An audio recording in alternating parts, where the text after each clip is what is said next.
Ladies and gentlemen, boys and girls, it is Thursday, and I love you. I'm happy to see you here today. I'm happy that we're going to be playing some decks that are actually good, because as much as I enjoy the creative expression that comes with experimenting with various ideas, I've been fucking losing so many games. I've been losing so many games of Magic. No, I mean, my usual methodology is I best of one to get a feel for it, adjust the main deck of 60 cards until I feel like I see where the issues lie that I can then fix with sideboarding. So then I build a sideboarding plan. And I'm just going like, loss. And I'm just looking at my deck like, I think the problem is all of the cards that are here, right? And I don't have 15,000 cards in the sideboard. I only have 15, so I can't like just switch the deck out. I mean, it's like fucking, I'm listening to so many games. So what we're going to do today is something that is always requested. Okay, by the way, there's always about 4 common requests when it comes to Magic content. Sean, could you do some more limited stuff? And the answer is yes, we're doing a lot more this year too. Sean, can you experiment with some cool ideas? And that's what we, do, or I should say, can you experiment with ideas? Because I don't have a full collection like you do. Like I want to see some of those, which I do a lot. Third one is, can you showcase some strong decks so I can see how to pilot them? And the answer is kind of yes, because I'm not as good a pilot as other people. And the fourth one is, can I submit to you a deck? And the answer is no. So with those 4 requests, we're going to be doing that third one today. Okay, the fourth one is actually, you post in chat and you talk to me, and if we're having a conversation, I'll happily invite in a deck list from you. But when people are literally just like fire hosing decks at me, try this deck and this deck and this deck and this deck and this deck and this deck, I'm just like, ah! This deck is an unbelievably sweet Azorius Enchantment Control deck that I saw on Seth Manfield's channel, and it makes stunning use of the 2-mana sagas. In particular, I've been seeing Seth Manfield use Medomai's Prophecy a lot, even in Jeskai Fires, which is another deck I hope to try out today. But let's take a look at these nice, efficient 2-mana enchantments. Scry 2, then choose a card, and then draw 2 cards if you just cast whatever was named. It's a very, very nice, efficient type of card draw. But in particular, I want to stress the secret synergy that this has with enchantments. Many enchantments, you are in the mood to just play. Like, for instance, if you just want to smash down the Birth of Meletis, which gets you a Plains, makes an 0/4, and then gains 2 life. You're always happy to just play that whenever you have it. Medomai's Prophecy turns many of these, I'm automatically going to be smashing down the enchantment plays, into automatically smash it and then draw 2 cards. So this secret synergy with enchantments. Let's also not forget Teferi. Teferi can bounce any enchantments. We can bounce our own enchantment. Very, very strong card regardless, but has lots of synergy with all of our own stuff. Banishing Light, just the very strong white prison effect. But then we have other kind of interesting benefits from enchantment type things. Thirst for Meaning, draw 3 cards, then discard 2 unless you discard an enchantment. Perfect. Elspeth conquers death. Exile, a thing with converted mana cost 3 or greater, is extremely strong against a lot of these obnoxious Simic decks that try to eventually overrun you with Uro, try to overrun you with Cavalier of Thorns. And then, of course, a single Kiora bests the Sea God, because why the fuck not? The other things that I think are fascinating about this deck, right, because this is sort of like the realization that these 2 enchantments are stunning, right? These are just absolutely 5 out of 5 cards. This is probably my most underrated card. This is just amazing. But Archon of Sun's Grace is a powerful win condition. Flying Lifelink. Whenever an enchantment enters the battlefield under your control, create a 2/2 white Pegasus creature token with flying. You play one of these, you're bouncing enchantments with Teferi, such as Elspeth Conquers Death. You're replaying them. We even have this very interesting tech card, a flash blue enchantment to give a creature -2/-0. Very clever, has synergy with Archon of Sun's Grace. Can effectively be -6/-0, really shutting down a Regisaur, for instance. Really weird, interesting card tech. But this one, it can just summon an army of Pegasi. We have a single Tomik, and this is, God, I think Seth Manfield is fucking brilliant when it comes to deck building. And I really kind of got tuned on to Seth Manfield's deck building when just having conversations with players at the Mythic Championship 7, where tons of people were like, well, I was having a little doubt about this thing, but then I heard Seth was running the list, so I was like, all right, well, Seth seems to think it's good, I'm going to do it, right? There were so many players that just were like, all right, he's a better deck builder, just go. And you can, like, I don't know if Seth built this list, but whatever, I'm just going to give him all the credit because that guy's fucking great. But I mean, like, look at Tomik. This is a kind of card where you might look at and go, you know what? I'm having some variety of small struggles, maybe against aggro, maybe against Nissa, things like this, and Tomik just sits really nicely as one of those extra, just one of cards that will bump the win percentage by a little bit here and there. And it's just a very versatile, interesting card to include in here. Other things that I think just make total sense, Shatter the Sky and Time Wipe as sweepers. We have Dream Trawler for some card draw and for some finishingness. We also see in the sideboard more interesting aspects, more so tinies. Hushbringer, creatures entering the battlefield or dying don't cause abilities to trigger. We just don't have any creatures that really get super roasted by this. I mean, technically, Archon of Sun's Grace says whenever an enchantment enters the battlefield, create the Pegasus. This says creatures entering the battlefield. So, like, we don't really have anything. Actually, do we literally have anything?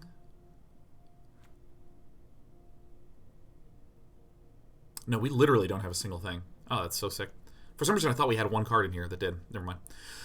Revoke existence to exile artifacts or enchantments. We could include disenchant, which is destroy, but you'll notice that our deck does not have any counters in the main board. There's no counters in here. So traditionally, when you are building a deck that involves counters, what are you doing? You're not spending any mana on your turn, you're passing, and then on your turn, if you cast something, I counter it. If you don't, I have instant speed card draw. These are the things that go hand in hand. Well, playing an enchantment is a sorcery speed effect. You have to play it on your turn. And so, things like Birth of Meletis, Medomai's Prophecy for card draw, things like Banishing Light, a removal that is, again, sorcery speed, sorcery speed, sorcery speed. If we just include another sorcery speed effect that is the same mana cost but is more powerful because this is exile instead of destroy, we're more than happy to accept that. We have another Tomik against the Nissa matchups because this is a very effective way to shut things down. 3 Dovin's Vetoes in case of other problems against control decks. We have...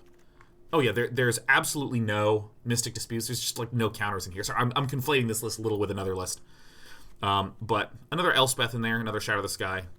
Ashiok's Erasure for another type of tech counter.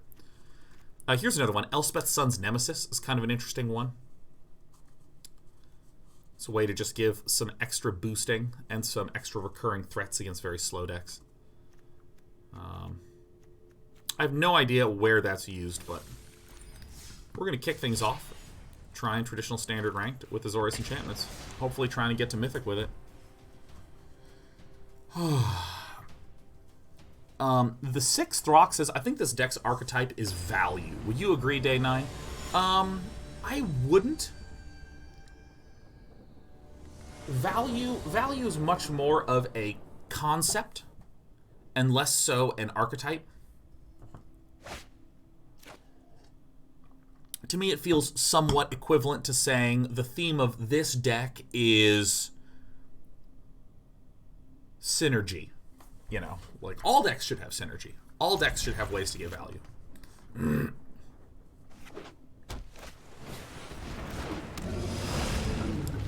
Alright, so we see the blue.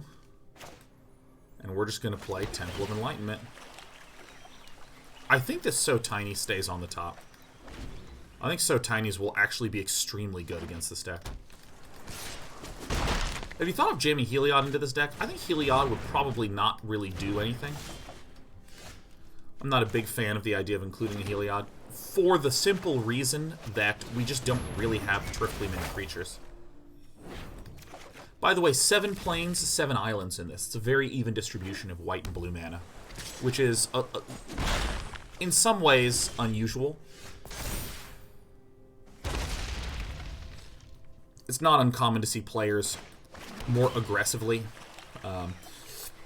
Excuse me. It's unusual to see players more aggressively leaning into the blue for the counter magic and the card draw. Works really well with the Archons. I'm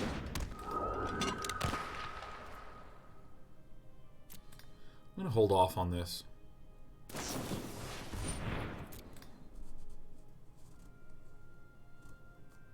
Original Admiral Skippy says, what was the name of the card in your Dino deck that let you play historic creatures out for free? I don't remember. God, I really wish I could remember that. I hope Derp Legion Zealot does not have any counter magic, because I would love to be able to play the Archon of Sun's Grace.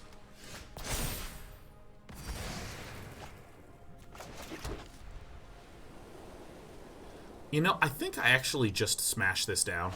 We have an Elspeth Conquers Death to bring it back. Oh, Thran's Temporal Gateway. Thank you. Thank you, everyone. Hey, it's Wolper D. Wolper D, welcome back, man. Are you still relishing your absolute annihilation of us with a similar deck from yesterday?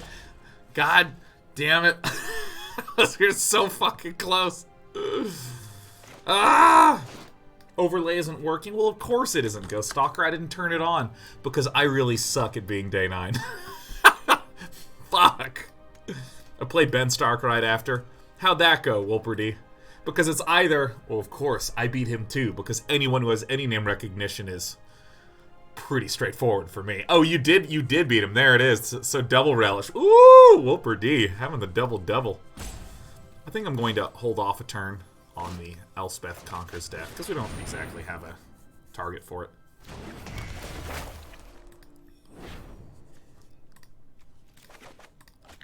We have 3 puppies in here, and I'm going to go ahead and smush this down. So the concern would be that Derp Legion Zealot tries to draw a card, and so we want to make sure that we have the So Tinies available.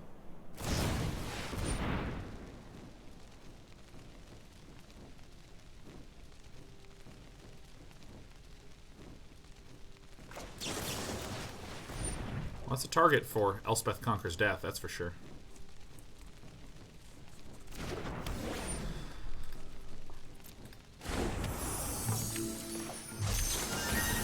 So I'm going to play this on this little fucker right now.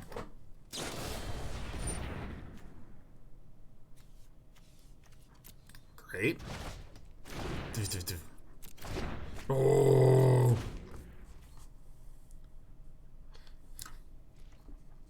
This coffee is very full of liquid.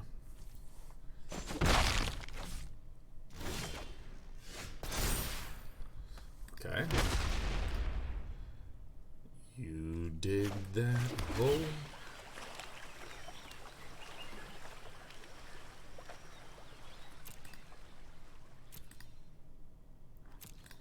I'm gonna give it a shot.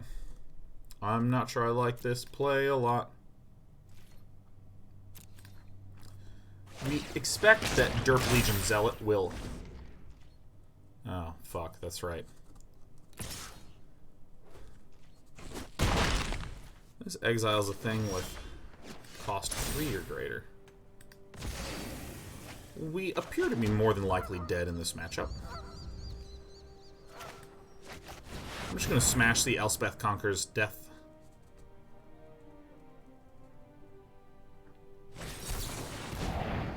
Totally fine. So Dovin's Vetoes are going to be very good in this matchup. Elspeth Conquers Death is going to be very bad in this matchup. Kiora is going to be weak in this matchup because it's so expensive. I can maybe even cut the Dream Trawlers.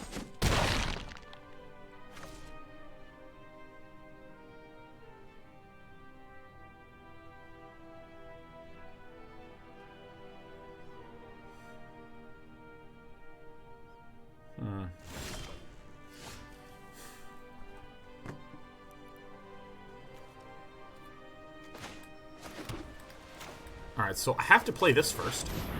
because we expect that it will be counter, which will use up all the mana for Derp Legion Zealot, which will permit us then to play Teferi Time Raveler and return, hopefully, the Teferi back. If there's a double negate, then I'm probably just going to go ahead and chalk this one up as a loss. That's an interesting little play. This will buy us a turn. No, I am not making this up as I go. Swings in here. Bluvius' half the cards look so weird now. What's weird about him? Oh, Mystic Sanctuary. Mystic Sanctuary. We're totally getting bing-bonged here. Damn. Got me. Hey, Juice Willis with the 5 gifties.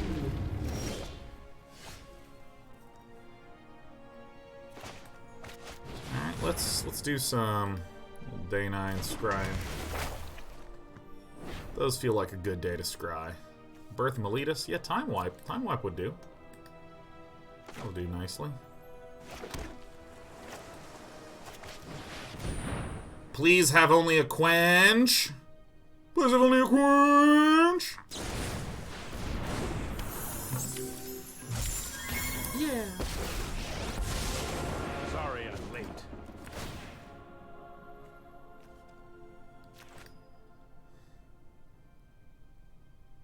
Let's try this. Oh, how I wish it was a Shatter the Sky. We can see the Sinister Sabotage right there. So that's, you know, it's like bad.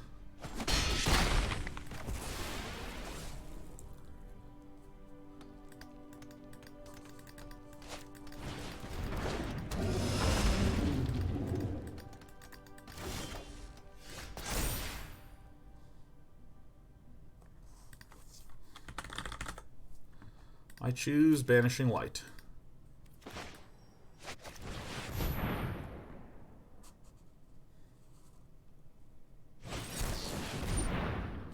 You love to see it.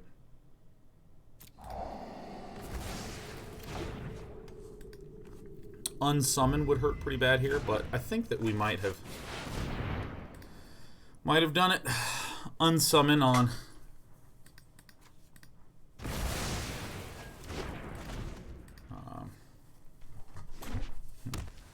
Alright, so that's good. Are you running Pegasus in this deck? You know it, Excerpt. You should have the deck list up in the top left, but might not be the case. Alright.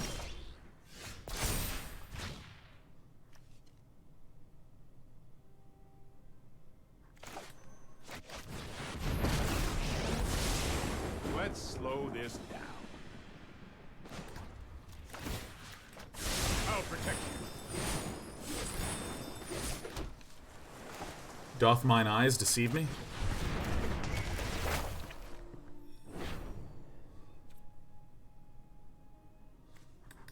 I think I need something way more impactful than this. Dream Trawler would be an above average choice. Would be an above average choice, that's for sure. Okay. Well, my opponent whiffed an opportunity to just, like, win. Which is great. I'm always happy to see it. Oh, I see. My opponent had to do that, so that way, when I do this, Derp Legion Zealot has a second Brazen Borrower in the hand. And because Teferi has been bounced back to the hand, when this arrives, another Brazen Borrower can return this. Or this can be tapped. Nice. Pretty slick little play. Pretty slick little play. Okay. Probably not this. Probably not the Elspeth Conquers Death. I mean, that does feel very, very slow.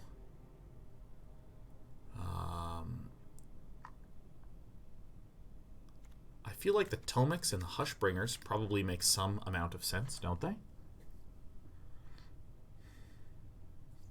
I think we really don't want this Dream Trawler.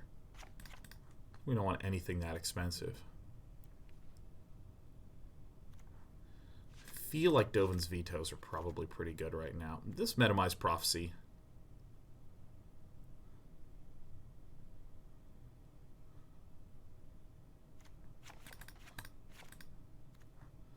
going to try cutting them and putting in the So Tinies.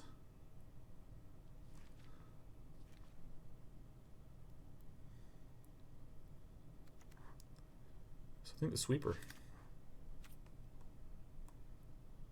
Right, just like if we're against a counter-heavy deck, we want to bring the curve down. We want to bring that curve down.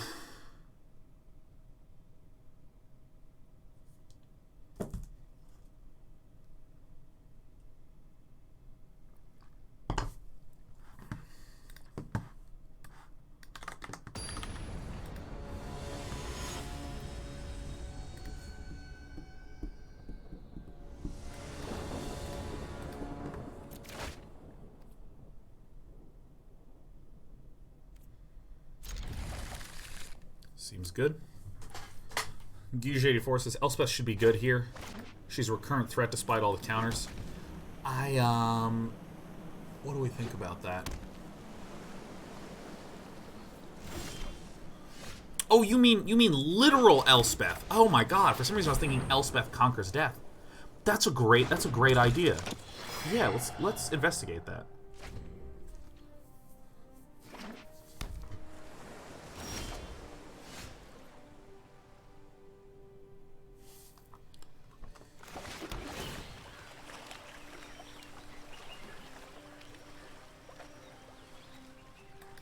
I think one Shatter the Sky is fine here because I have so much disable. I don't know the proper way to do sideboarding in this. Probably want to Banishing Light this asshole.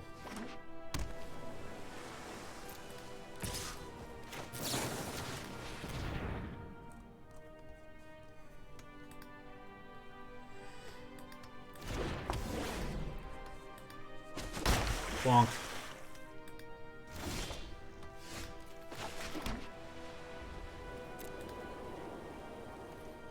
Thirst for Meaning is very good here.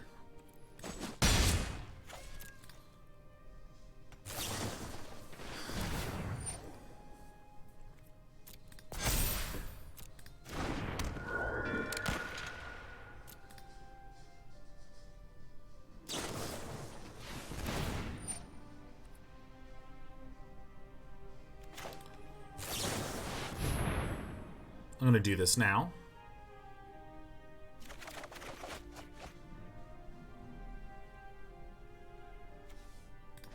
Happily.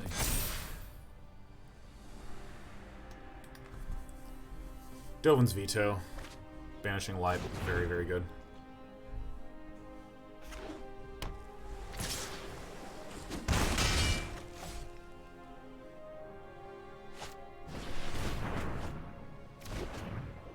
Okay.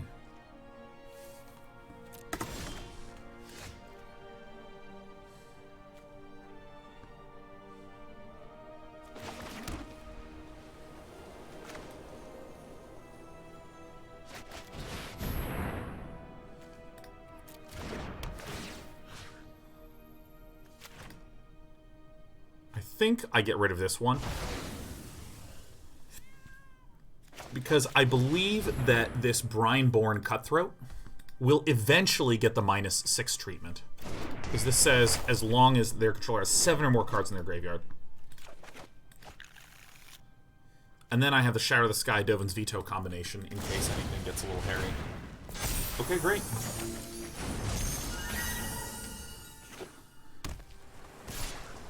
Brando Franco Games is the manliest thing I've ever seen. I'm the manliest.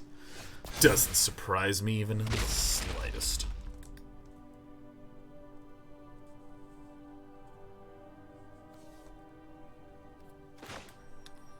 I'll go ahead and do this first. Show me what you got.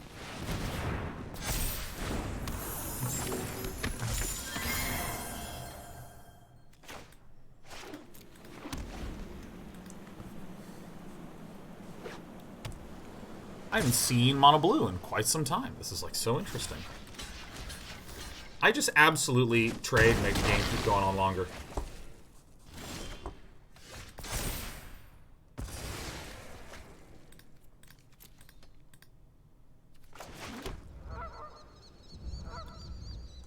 have a win condition now. You know, so here's my thought process. My opponent is currently rocking out more cards, has a threat on the board. I'm going to use this Castle Ardenvale to just make blockers against this. This doesn't have trample. So this means nothing's happening, which increases the probability that something like Shatter the Sky can get substantial value.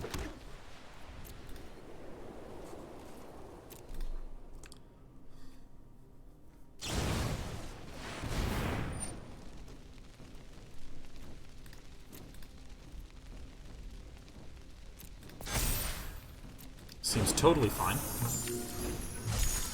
Because again, my statement is, I can afford to lose a little health here and there. I want to be able to 2-for-1 with Shatter the Sky.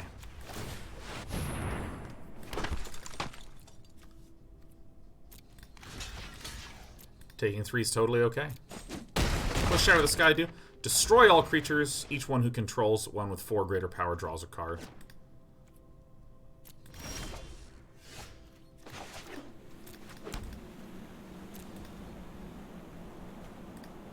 Opponent has 3 in there.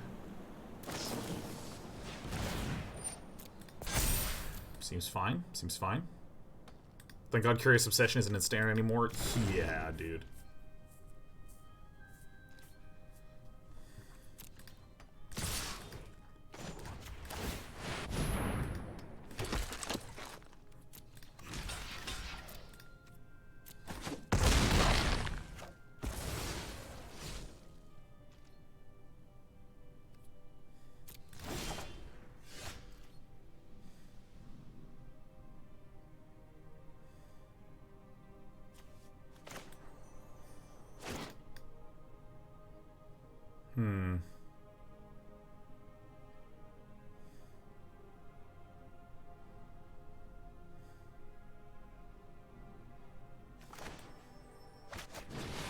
So I do this first.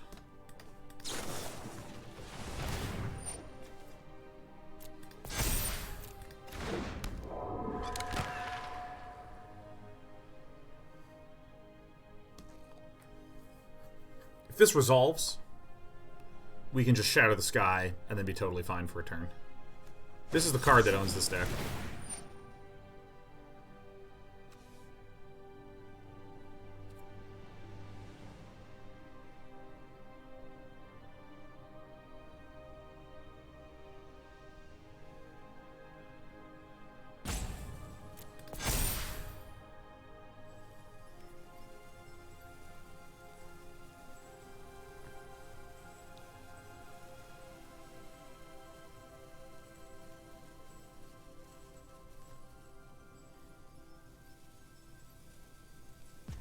That's actually a very tricky situation to be in. If we veto, there's very likely to be another counter. You know, I think that is the play. I think we have to just accept that...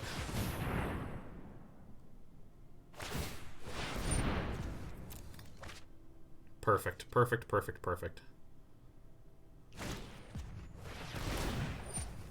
Super duper duper ultra perfect. The tricky thing would have been if I Dovin's Veto and my opponent just actually immediately smashed out another counter. I think that's probably okay. Yeah, that's the one that really hurts us. So this was the thought process. We just let this. No! Trust me. You'll thank me later. Well, that is not what I wanted to do. At all. Even a little bit. No, whatever.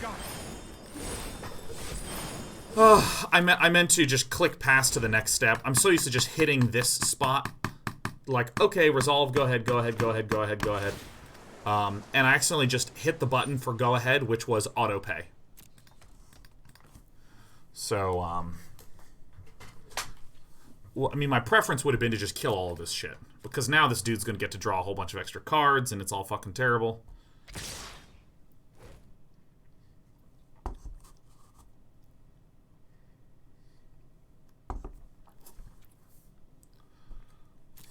Yeah. God.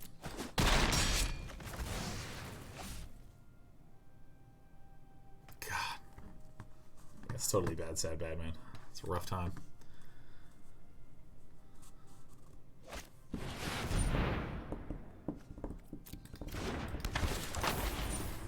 Oh my god, fuck. This, oh man. I don't know if we would have won the best of 3, but I mean, we would have been able to just smash through this board. Alright, let's shatter some sky, everybody.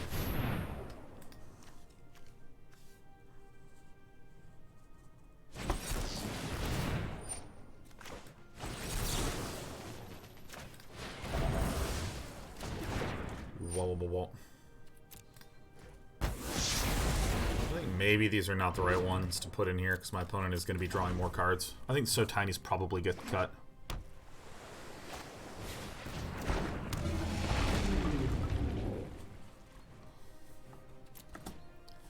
Well, we can shrink this thing to oblivion, for sure. I have to do this on my main phase.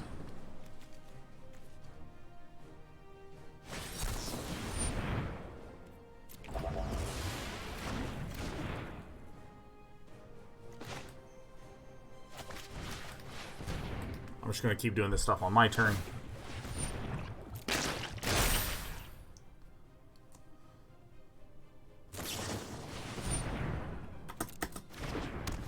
I mean, if this is just a hard counter spell, we're probably dead.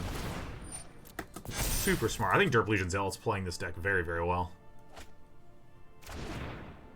And on the top, it was a... Nice. Alright, I have nothing. Not a single thing, huh?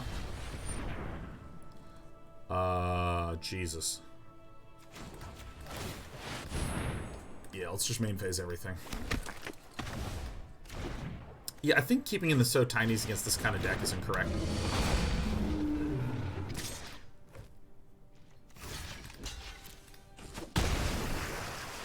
Oh.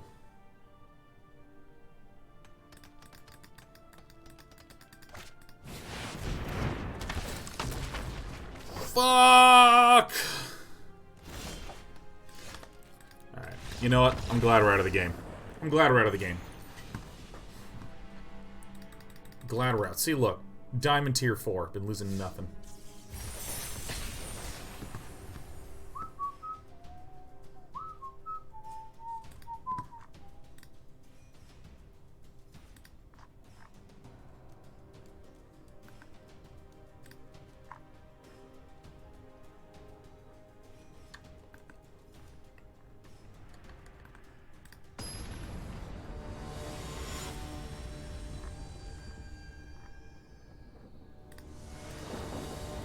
Okay.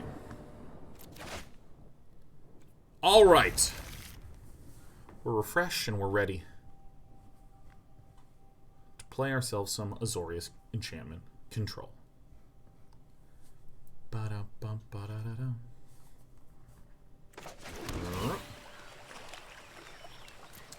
I'll try holding on to this. I don't know what the right timing is to play this card, but I think that I more or less play on curve. I mean, I am allowed to think, but I think it's something I more or less play on curve. Give me a plains. Birth of Meletis. Birth of Meletis.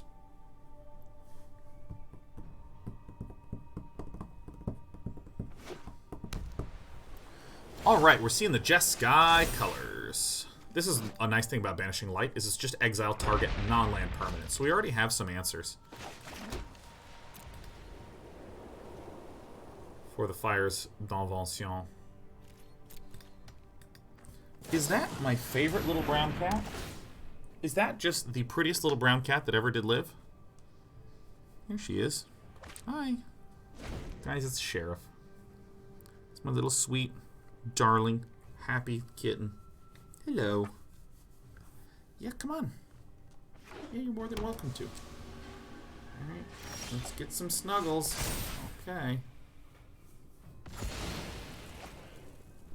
Oh, we're so happy. Go ahead and play the Archon of Sun's Gwaith. If any of you are wondering if this is as delightful and fantastic as it looks, it is.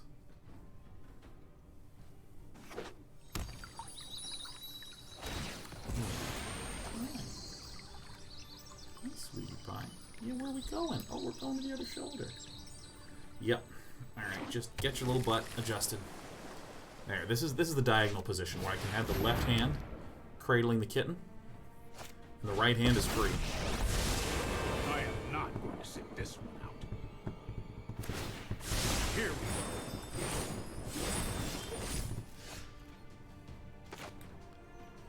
go. Medomai's prophecy. Okay, so we do this. Take a peek.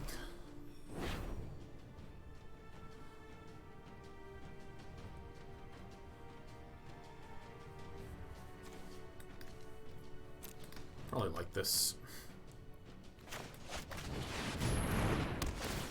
Give me the fire. What do you think of Whirlwind Denial? I really don't know, Excerpts. I really don't know. And the reason I say I don't know is there's a lot of positions where you're really just countering one thing. And there's not a lot of positions where you're trying to counter a whole stack. Well, doesn't that suck? Yeah, it kind of sucks kind of bad. Kenwith, do a turn king. Hello, I'm Kenwith. Will I block? No. Yes. Yes, I will.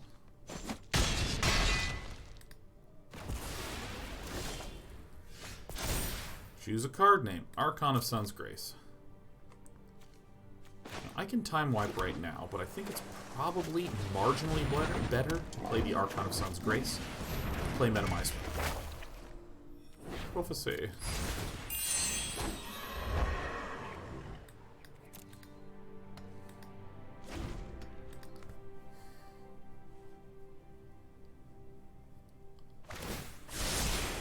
Don't worry. I got this. Plus. Now, let's keep in mind that the Archon of Sun's Grace has lifelink, and also all the Pegasi that get summoned have lifelink. Oh, that's some good bone crushing. That's it for spells.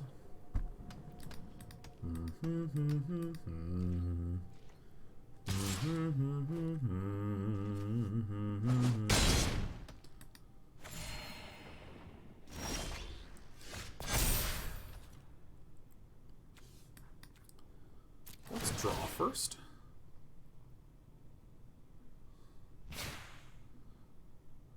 Oh my god, I have to cast it first. So what would be the move that the luckiest man in the world would do?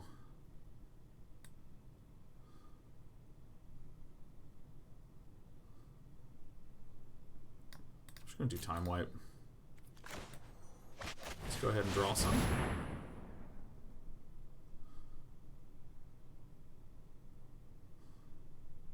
Was tempted to just say the Banishing Light and then go land Banishing Light. That would be pretty funny.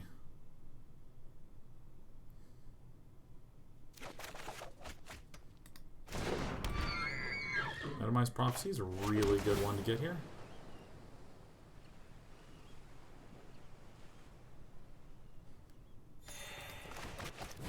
The Archon of Sun's Grace in this deck is so insane. Is the King a good card? Kenrith's Return King is very, very, very fucking good, man. Like, super duper duper good.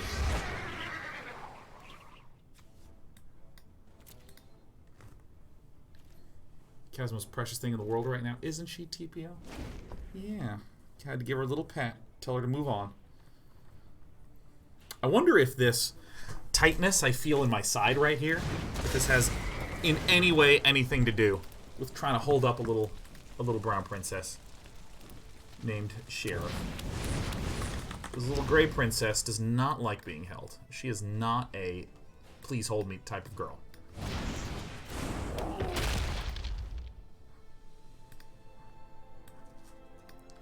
Okay, this is totally fine.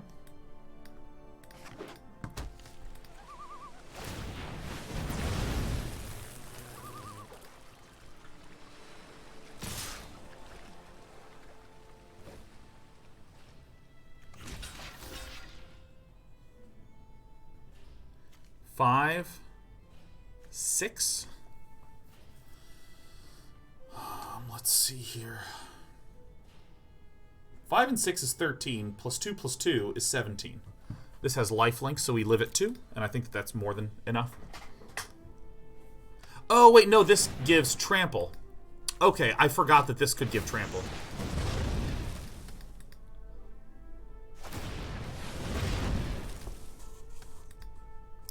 That was my bad. Yeah, I just forgot that this guy gives trample. So we could have lived if we just blocked.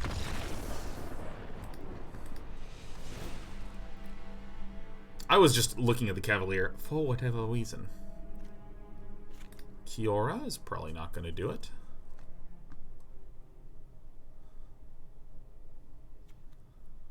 Tomik doesn't do much here.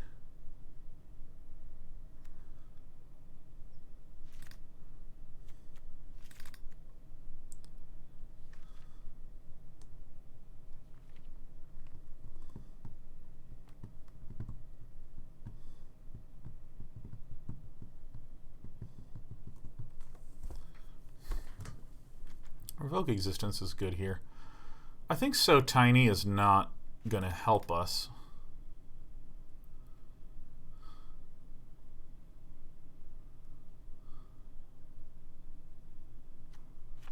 I think I actually also cut Dream Trawler here.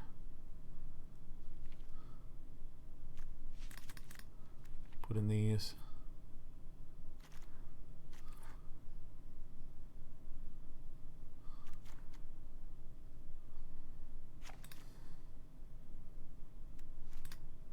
Try Ashiok's Erasure. Card's tight.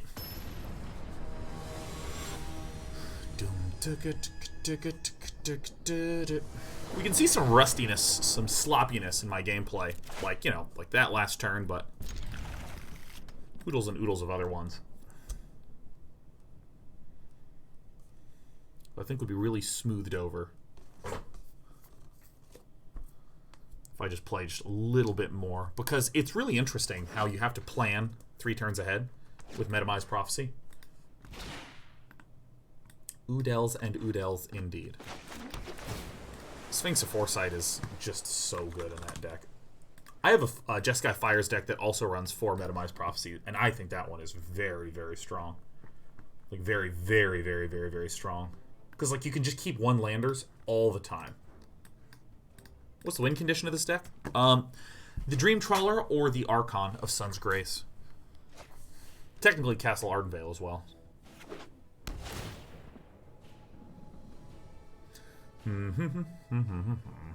Mr. Wither says, I played an Ox of Agonis while there was a Narset on the enemy board. Now I want to die.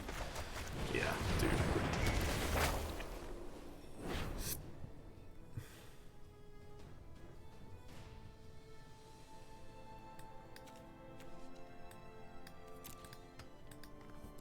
That does suck.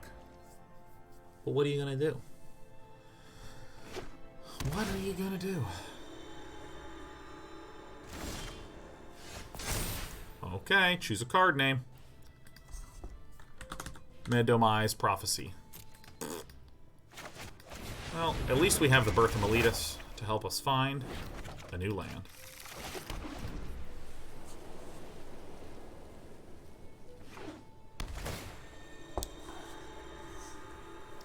Jeskai Fires is a really interesting deck. Cyber Threat 2021. You're saying it's the most fun you've had playing Standard. It's a deck that just wins out of nowhere constantly. It's like more or less all it ever does.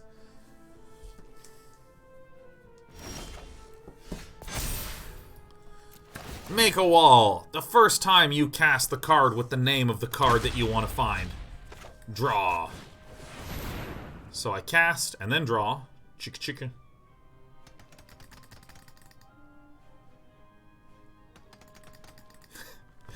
Dude, okay, raise your hand if you've been owned by Narset before. As in, you cast something that draws you a lot of cards and then nothing fucking happened.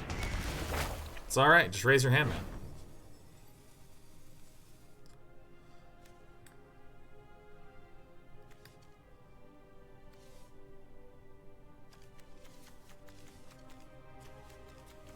Everybody? Everybody? Good. Good. Good. Good. This is the omen of the sea.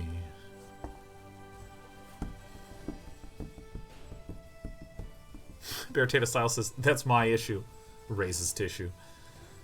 Yeah. Yeah, I wanted to keep it there once. I'll keep it there twice, you know.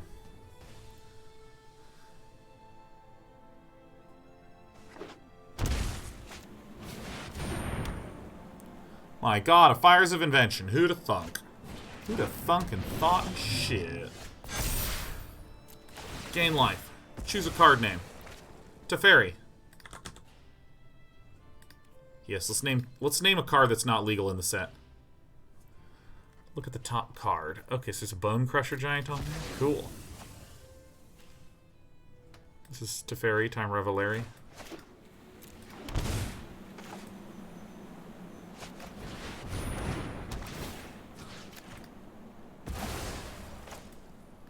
Play another Medomai's Prophecy. Yeah.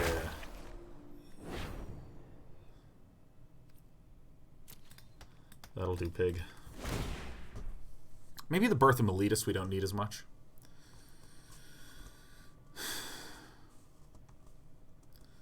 Yeah, Nish says, honestly, the one thing I always forget is Teferi 3 on the board prevents counter spells. And yet I still play around them. Dude, yes. 100% yes. 100,000 million billion percento yes-o.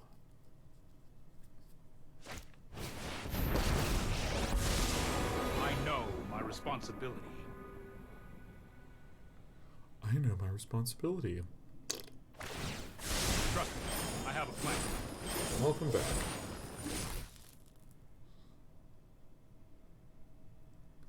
Nothing good can happen now, because Brum can just play a single additional card.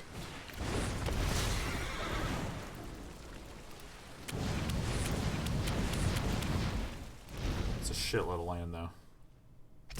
That is a shitload of land. Okay, so...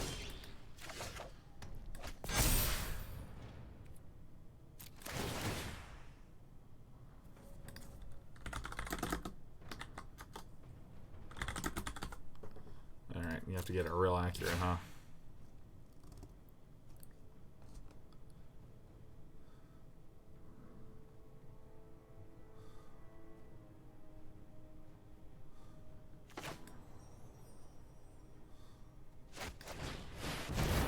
So I play this. This gives me 2 cards.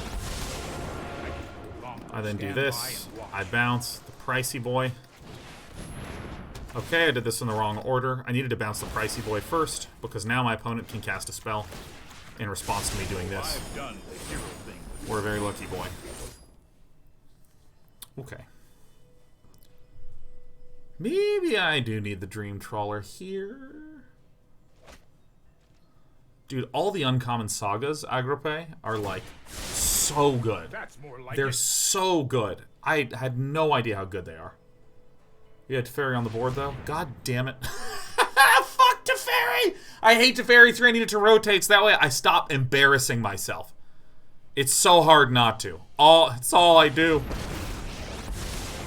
Right on schedule. Show me what you're gonna bounce. Show me what you're gonna bounce. Welcome back. Well, I really don't get it. Now, the danger is that my opponent has 3 in there, so we will take 3 damage from the Cavalier. 4 damage now.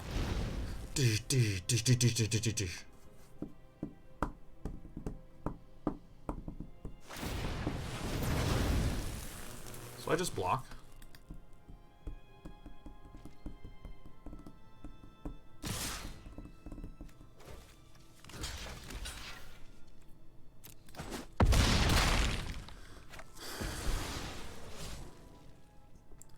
This is a pretty clear Shatter the Sky turn, huh? Ooh.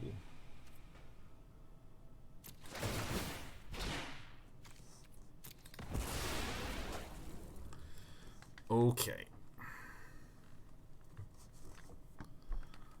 Well, there's not a lot different we can do. We have to go Shatter the Sky.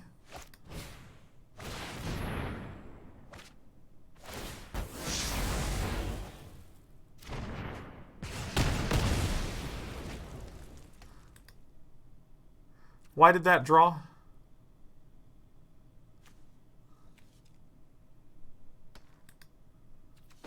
I drew.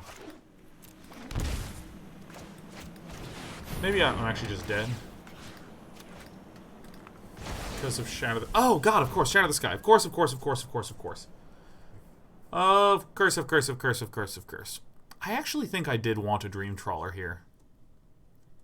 And maybe some of these Birth of Meletis could have gotten the heck out.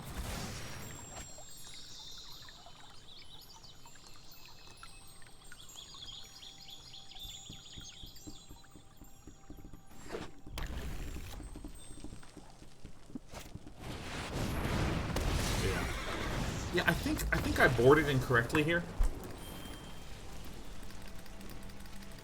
Because so I'm like winding up in this situation, and this happens to me particularly with very thin control decks, where I'll have tons of power in my hand. I had tons of decisions in the past, and I'm like dead. And I'm sort of like, I know there's a lot of stuff that could be different, but I don't... So it like takes me quite a while. I actually expect that what will likely happen... Is that the microphone? No, that's the game. Going... Brrr. I expect that what will happen as I'm playing this is that my first few games will be extremely clunky. All the land I'd ever want, please. I think we'll have a lot of kind of clumsy-looking losses.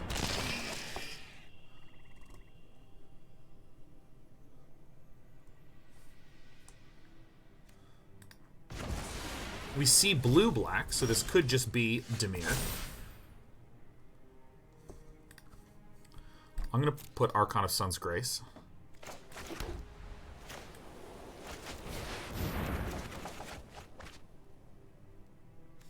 I'm never gonna get Kiora Best to See God, man. Never.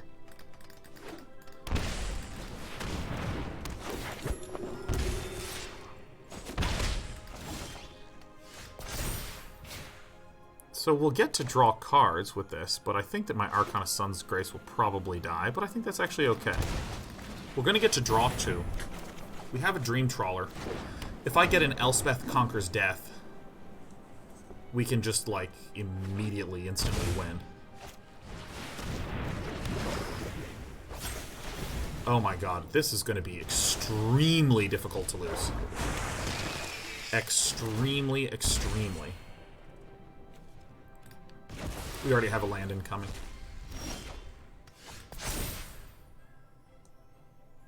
Oh my god, this is broken. Yarok's Fenlurker.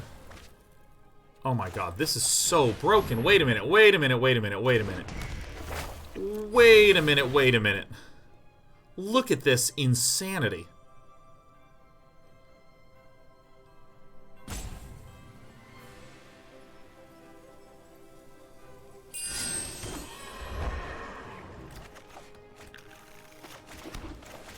And then you play another Banishing Light to remove the thing? What the hell? Now these have lifelink? So I can just heal up? Archon of Sun's Grace is so busted in this deck. Holy crap. Okay, see, this is what I mean by, like, these thin control decks, where if you have something that is this powerful, and it's not even like all my other enchantments are, like, doing nothing, and then this comes along and it starts doing something. Yeah, Time Wipe we just literally don't need.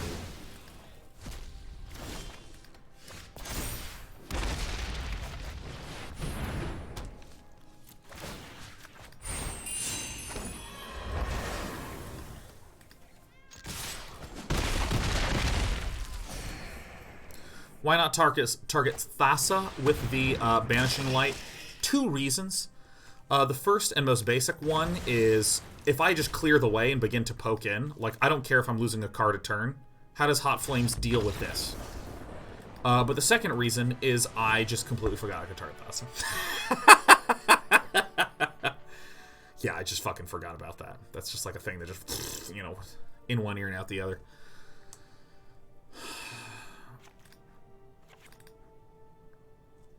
Okay. This gets the Thassa's.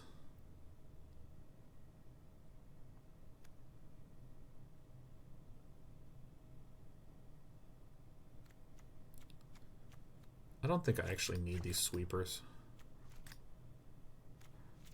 I think I just go for the value cards.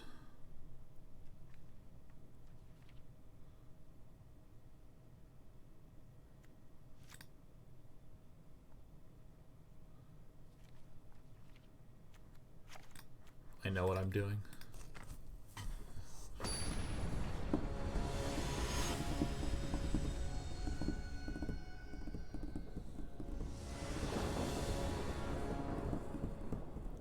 Yeah, so in other words, Sean, why not target the Thassa? There is, I think, it is probably better to target the other ones, but as I have said multiple times, if I make the right decision using the wrong reasoning, it's a wrong decision. If I'm targeting the creature because I don't fucking remember that I can target the god, I mean, zoinks. Zoinks, like hey Scoob. Hushbringer's very good here. Yeah, Hushbringer is unbelievably thick, sick, solid, and tight against this deck. And I'm doing an estimation that could be incorrect, but perfect. I'm doing an estimation that could be incorrect, but that I still think is an appropriate statement to make. My estimation is that because I have seen blue and black and discard effects like Yarok's Fenlurker,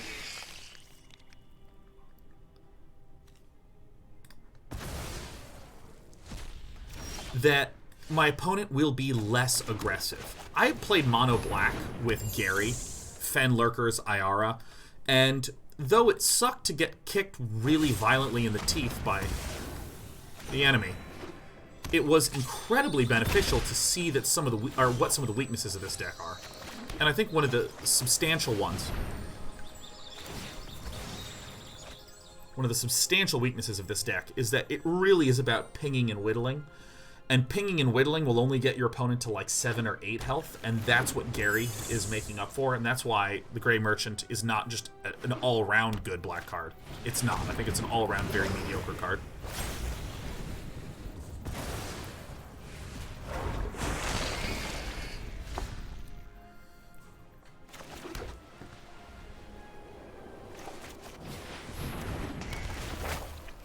This is slightly risky,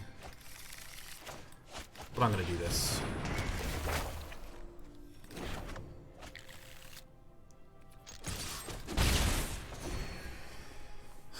So when I see the blue in there, I feel like this is going to cause Hot Flame's deck to slow down even more.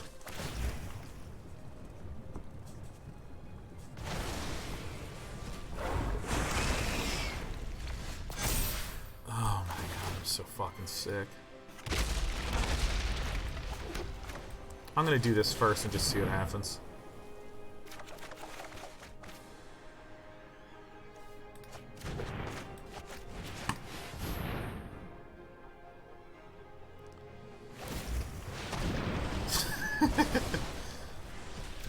Yeah, Grey Merchant of Asphodel is essentially a card that fills in one of the most consistent struggles that a mostly black deck has.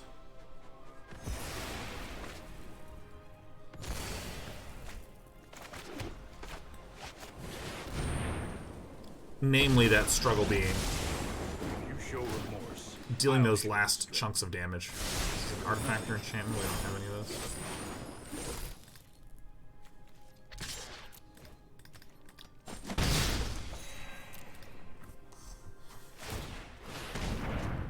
Order matters.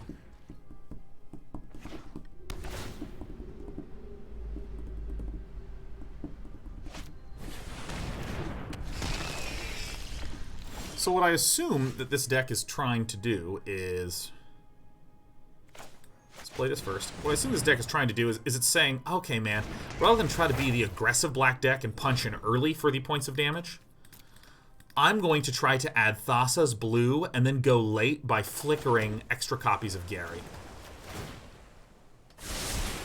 Oh, I've done the hero thing before.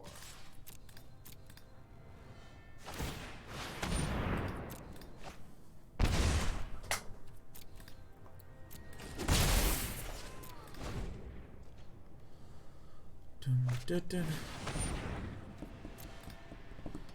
is irrelevant. Because, I mean, what I'm going to do is I'm going to just have Meletis. I'm going to have Meletis name... Excuse me, Medomai name Medomai.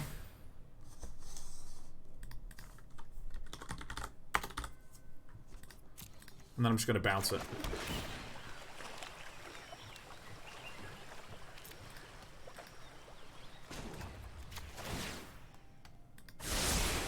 Trust me, I have a plan. Hey, hey, hey, hey, hey. Oh, yes. Well, farts.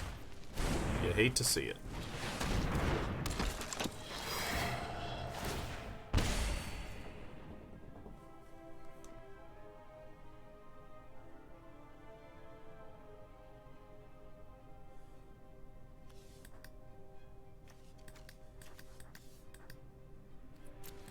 I think that's the maximum probability to have my opponent peel 2 lands.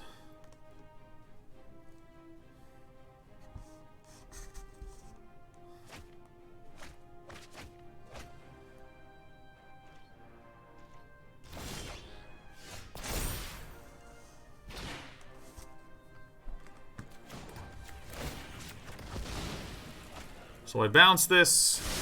Because Medomai named Medomai, that effect is just there on the stack. I can then play it.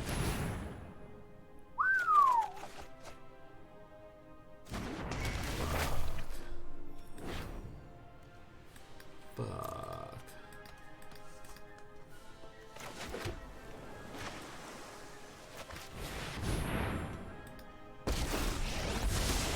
This isn't a fight you can win.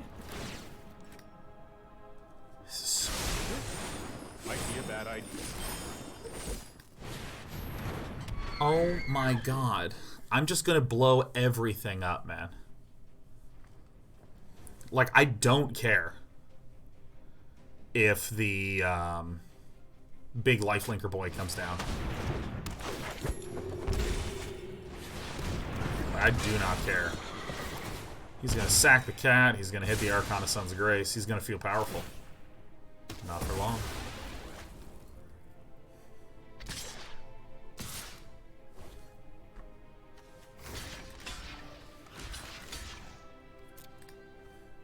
Why not? Alright. Choose a card name.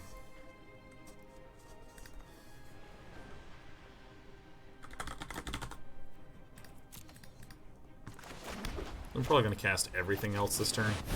This comes down. Gets this one out. The light comes down.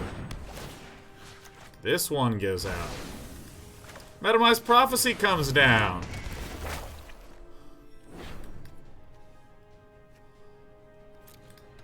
I'm going to hang on to this at the very least so I can draw 3 with Thirst for Meaning.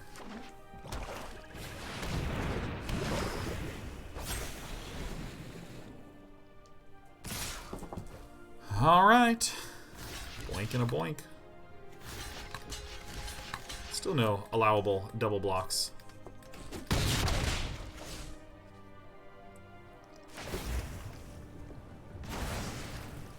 You got me.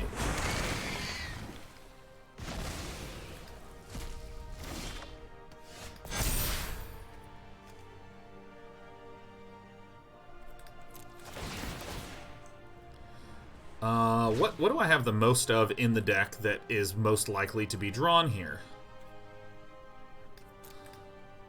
You know what? Watch this. I'm going to say Dream Trawler. I just know it's at the top. I just know that it's going to be the thing that I draw on the next turn. Like, I know it.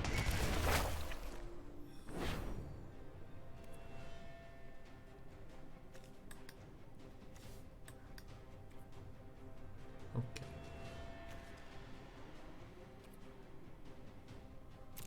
Okay.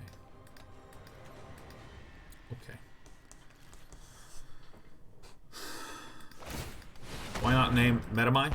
Because it's in my hand. It's in my hand, so I can't play it this turn.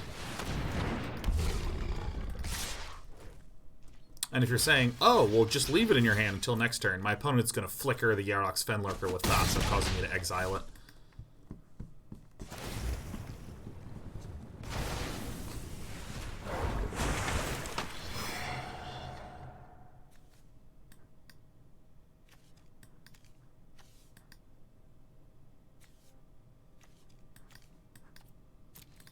Oh, that's very tricky of me.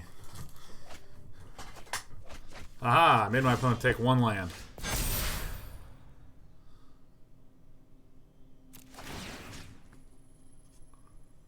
Let's get the...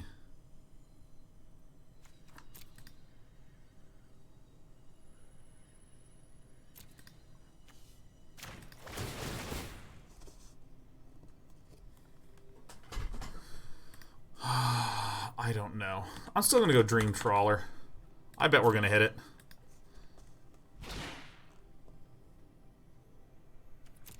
One's got a swamp on top. Cool.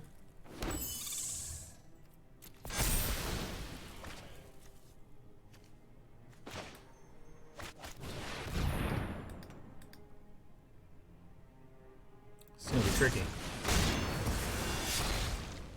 Oh, that sucked. That sucked quite badly. That's more like it.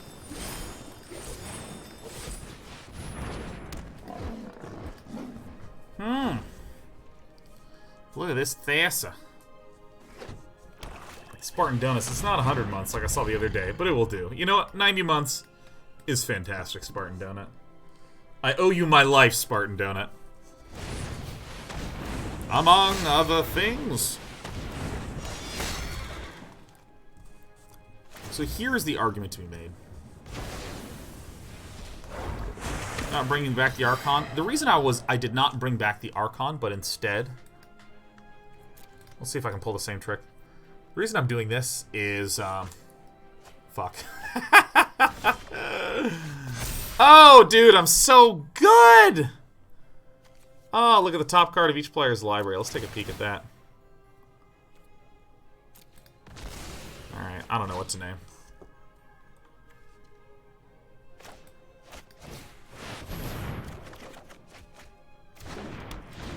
It's amazing, my capable possibilities. No, I am not making this up as I go. We're gonna take a fucking shitload of damage here. 1, 2, 3, 4, 5, 6, 7, 8, 9, 10, 11. So we're dead, huh?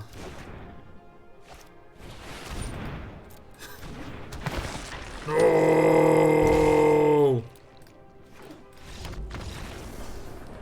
Now the question is, what do we think about our style of play?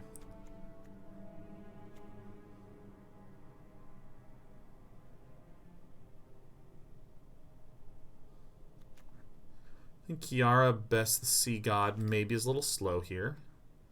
I think the Flap and Flying guys make sense. This, I think, makes less sense. I'm just going to put in the time wipes. So here's my analysis of the match. My opponent's deck does not really do that much early on. It does not do that much early on.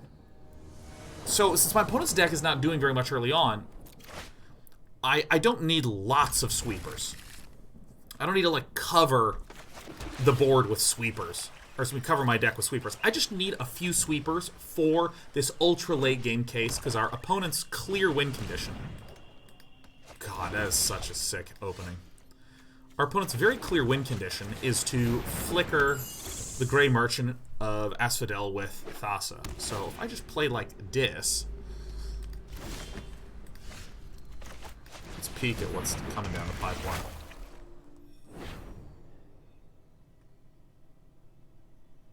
All those cards are great. We're going to do it in this order.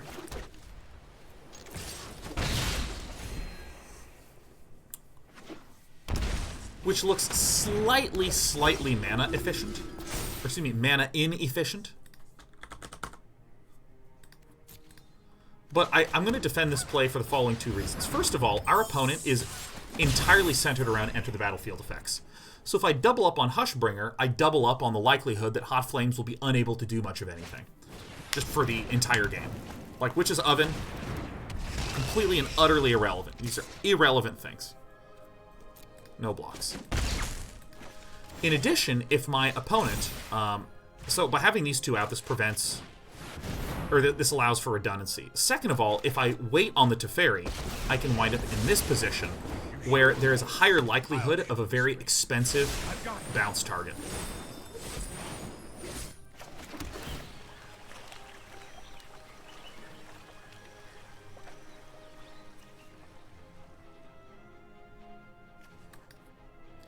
I don't think we need the Revoke Existence for the following reason. I have a pair of Hushbringers which would already shut down Thassa. Our opponent is on 3 land. And if we draw a land, I just play a Dream Trawler and the game is basically done.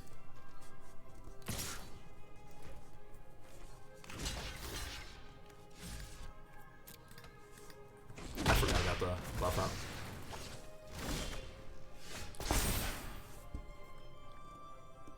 A Teferi and a Murderous Rider. Oh, that's kind of funny.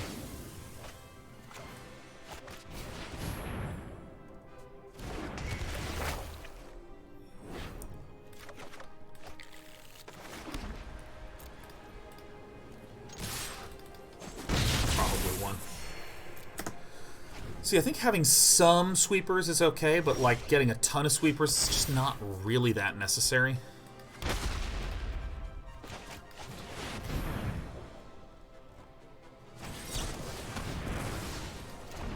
Excellent. And we can play Elspeth Conquers Death on the next turn when all the mana is eaten up, and then that's good game.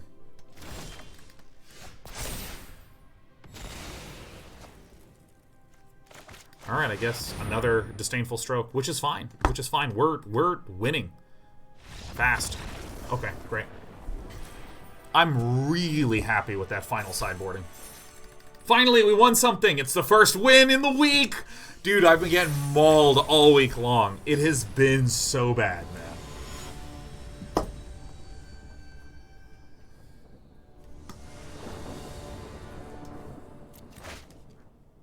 Temple of Enlightenment, Finding Land, Archon of Sun's Grace. Yeah, this is a nice one.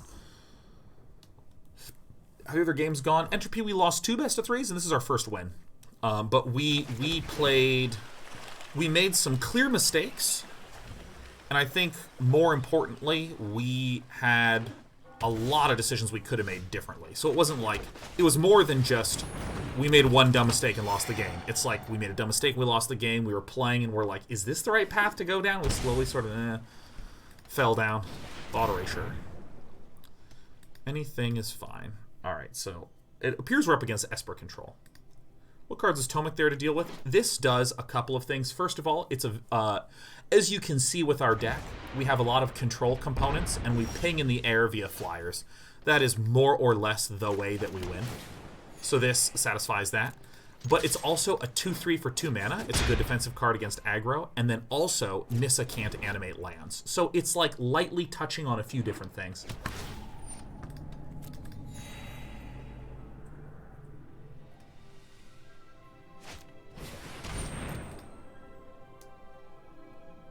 I mean, we might just win with Tomik. This is a dead card, though, unfortunately.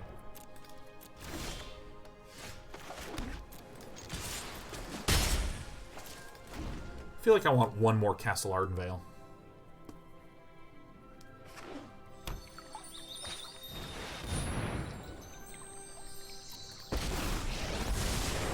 Let's slow this down. It's fine. I'm going to save the Banishing Light because this Esper Control list, I believe, runs 2 Ashioks. Very, very nasty little card to deal with. Brandon Bailly says, happy 2020 Day 9. Hope everyone is having a fantastic start to the new year, man. It's getting better. It's getting slowly better, slowly and surely. Nice.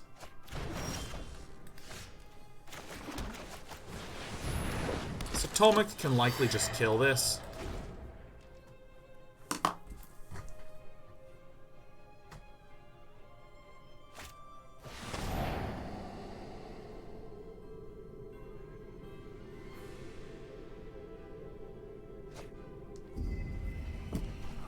Alright.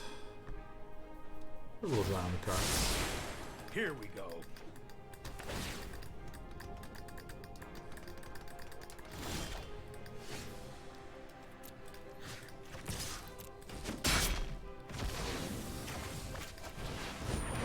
It is a good day to scry.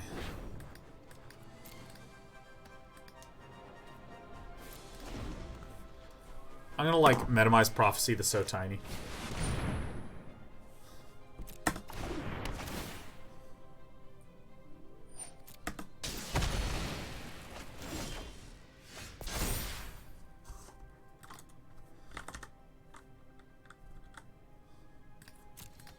I'm actually just gonna name Banishing Light. Yeah, I know.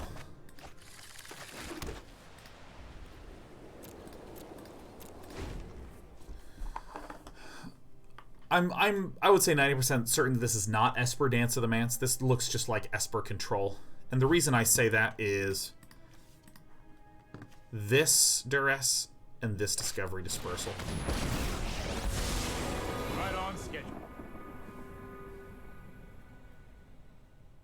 These are the type of cards that are not common in a Dance of the Manse deck. We love to see it.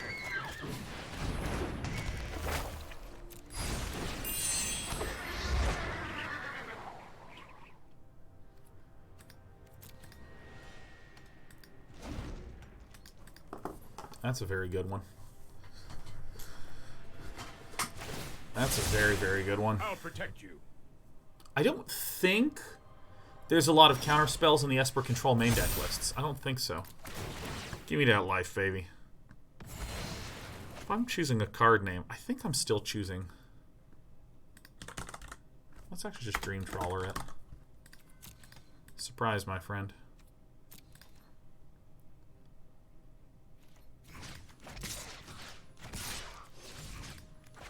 Send both of them in.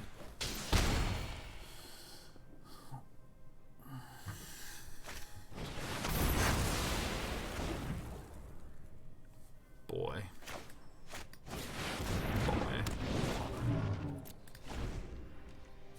Total brain fart. Name Dream Trawler and just play it immediately. How embarrassing. Shame. Shame. Shame. This is still a more or less okay position to be in.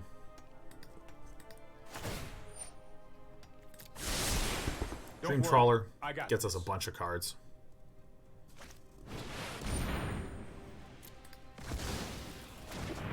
It's okay. Let's see if I can find something good here.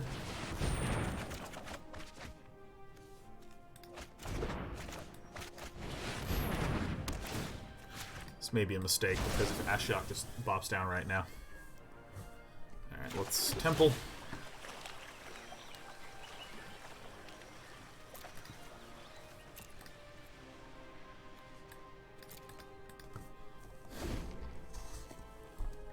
If I played any more Hades since the Demeter patch? I haven't, Cynic. I haven't.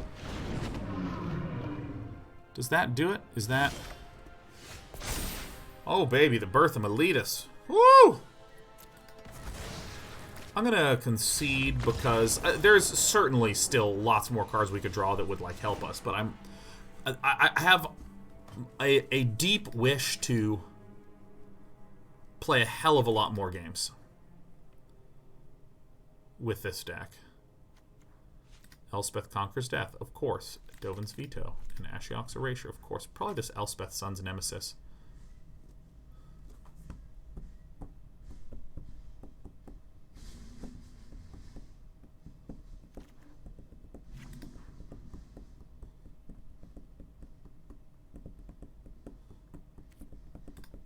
I think this is straightforward. Same rough logic. We need to have like a sweeper or two in here because late in the game there will be a Dream Trawler or an Ashiok or something like that. But we don't want too many sweepers in there because there's just not going to be that much stuff.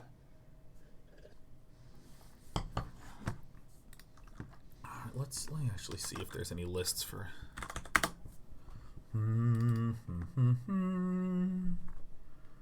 Dude, I mean, Esper Hero I've been seeing, and Esper Hero is, like, so fucking cool.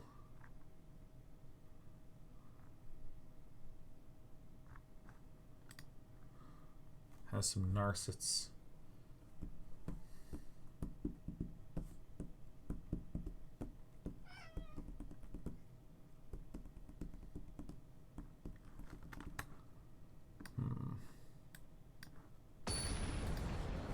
Hello, Despy. I have never seen a cat mimic another cat for attention so much. Good. Hello. Note that this being 2 mana means that we can name this on the turn where we have 3 mana and play this on the turn where we have 4 mana, and it all works!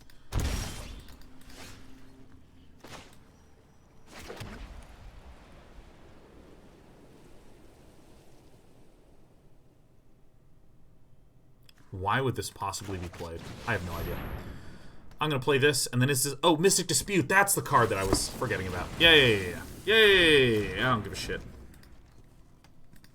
Now we're going to get Thought Snarled. Thought Revoked.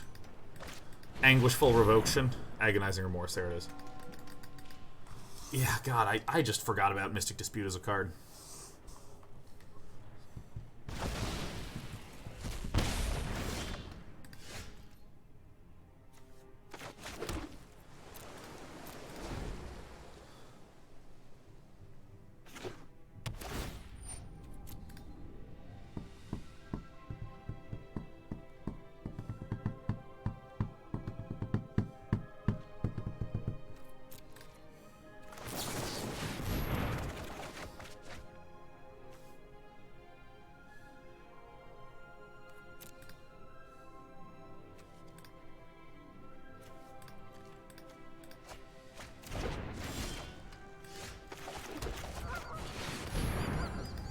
I'd rather have the Banishing Light up.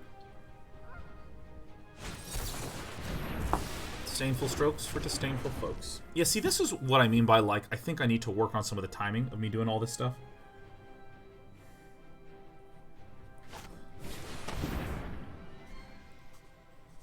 Wow, get me out of this entire thing. The biggest mistake I'm consistently making, outside of just flubs like that turn 1 thing where I was like, oh my god, Mystic Dispute. Outside of shit like that, I think the biggest mistake I'm consistently making is not naming the correct card with Medomai's Prophecy.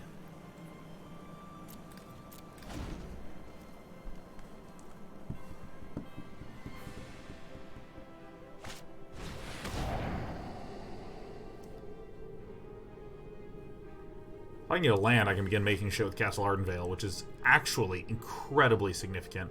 Okay, so the Time Wipe got discarded, so that just tells us immediately that there is a Dream Trawler in the hand.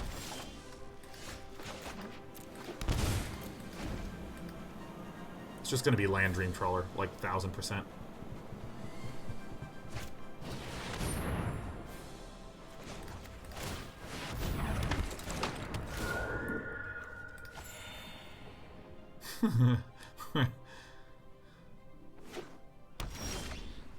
No Dream Trawler? Really? Okay, well. Alright, guys. 17 turns on the clock. Here it comes. For someone to remove a Time Wipe because they have a Basilica Bellhaunt when I have 2 Banishing Lights is odd.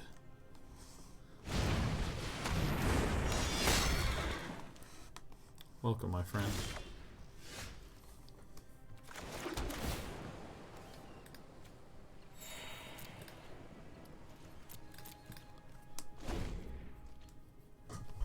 Where are people finding meta decks at the moment? Sicky Dicky, part of it is just playing a lot. Also, your name is Sicky Dicky, and I just processed what that means, and that's actually quite hilarious. A lot of it is just playing, and you just see which ones are climbing up, watching a lot of streams from players, and you just see consistent themes like Urosimic decks. You see Rakdos Knight decks. You... Enlightenment time, baby. I don't need a Scryland, so I can find a Scryland.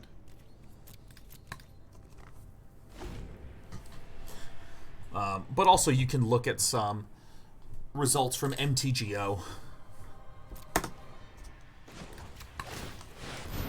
Alright, look at the army of 1/1s incoming.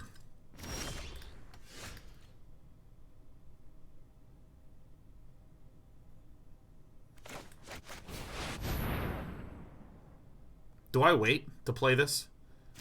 I'm not very good at control versus control. If it lives a turn, we're the best player here.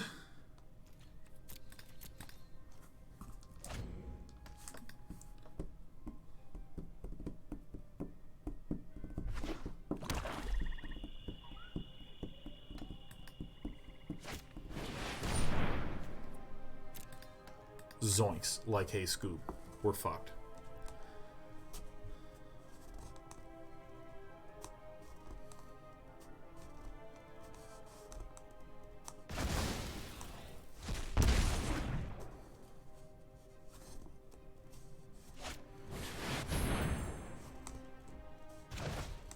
Goodbye.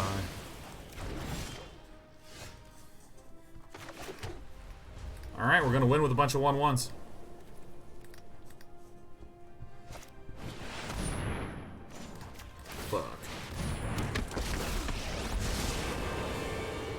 Bouncing this is reasonable, but probably summoning the 2/3s is the money play.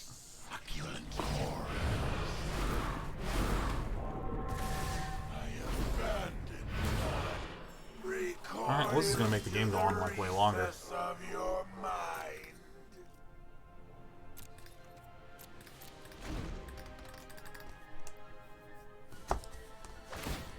See, I need to be really careful with when and where I plan out my countering. Or when and where I place my card drawing. Because then I wind up in situations like this, and I had several opportunities to not be in a situation like this. I'm the best around.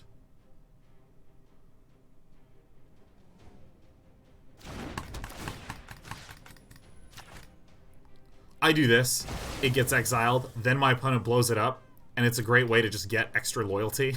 And then I'm just like, oh! Oh! Yanish says, love Ashiok. I just wish it would shut up and speak less. Dude, tell me about it. Oh my god.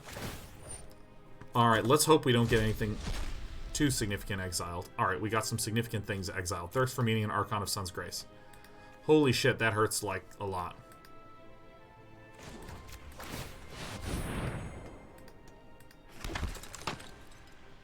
Haha, I wasn't expecting all these 1/1s, were you? My opponent's like, well, in response, I'm going to Murderous Rider to blow one up. And I'm going to be like, you're allowed to do that. Leonardo Deepisa says, what could be better than watching a day-night stream and replaying the SC2 campaign? The SC2 campaign is so good, dude. It's so fucking good. Ah! Oh! No. Ah! You know, I don't even want to play this game. I don't want to play this matchup anymore. I'm getting the fuck out of here, man. I still need more practice with this deck. Because I can, like, feel the power slowly brewing. But my fingertips are very slippery. And the winds keep falling onto the floor.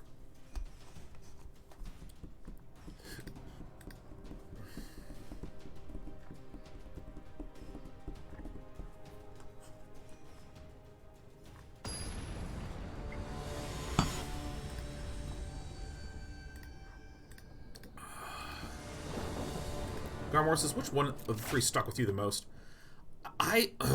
Excuse me. I really was quite fond of Legacy of the Void. I was quite fond of Legacy of the Void. I thought that was the best. Around. Hey, Despy. Hey, sweetheart. How you doing? Here, I'm going to pet you.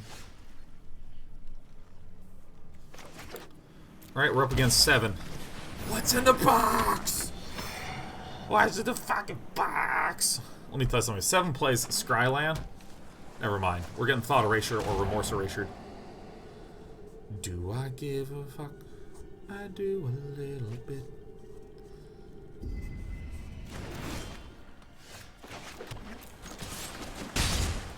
Frickin' Esper Control. Frickin' Esper Control. Dun, dun, dun.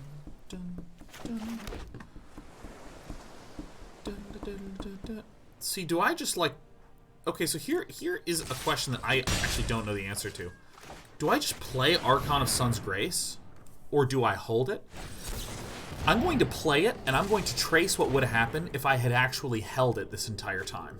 Because typically the way that you can snap off a control deck is you just continue to wait and then force them to do something on their own turn. And then after that, you can play something for free and get around their counter spells in that way. This actually maybe means that Tomik should stay in the board.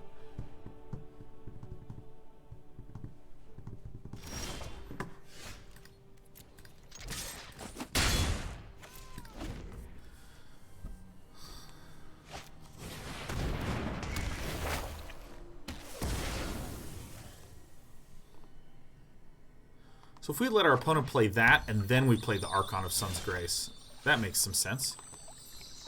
Alright, so now I have to Banishing Light.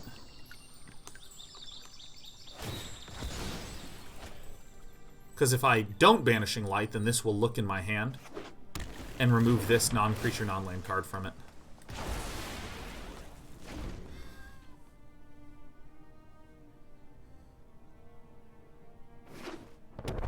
So if I'm up against Dimir control, or maybe some Esper control lists.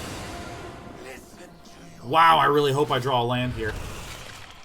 All your fears are given for. Fucking sucks so much.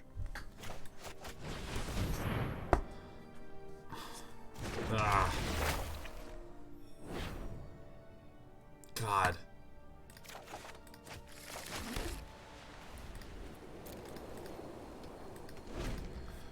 We're pretty fucked right now, man. God, we could have done it. Ugh. Drawing a land and just zapping Ashiok right away is so sweet. My kin are delightfully friendly. Alright, it exiles... Oh, man! Fuck! God, that hurts a lot! Okay, so we are in the uncomfortable situation where we have to play Elspeth Conquers Death. Because if this just -7s, or if Ashiok -7s, we just immediately are up against a Dream Trawler. And another big bad boy. This looks like there's a counter available.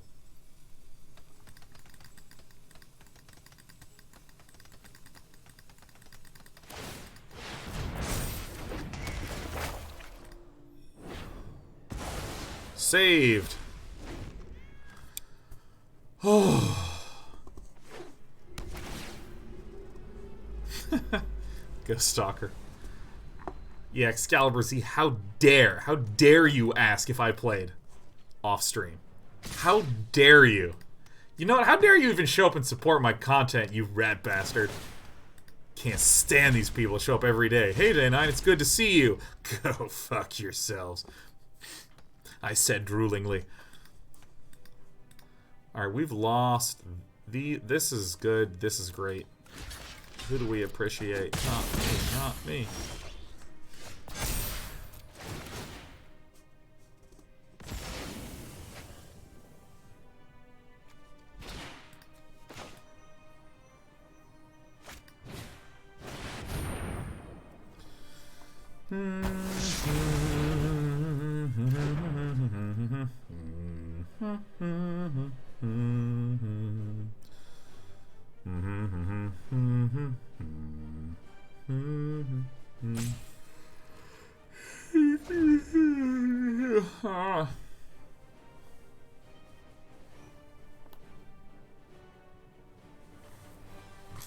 What's up with all the drooling? I should always drool.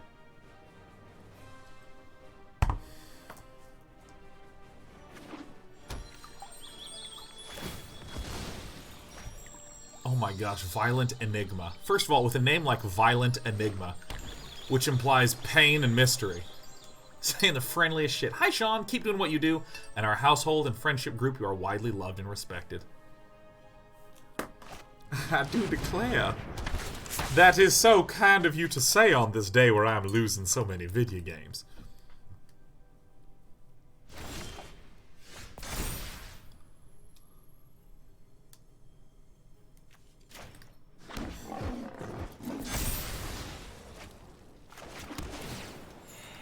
Can we just chill, right?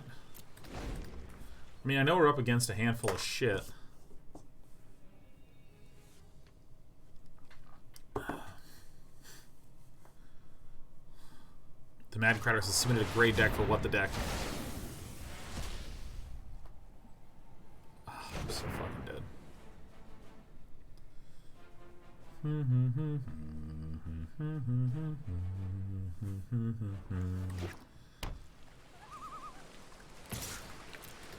Each stomp. I think this is an extremely clever card to put in here.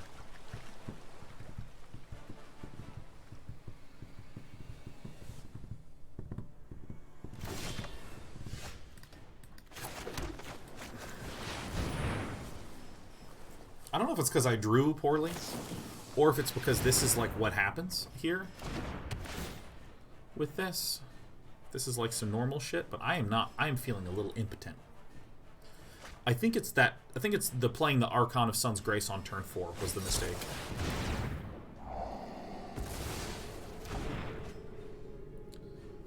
Things are still just going for the long haul right now.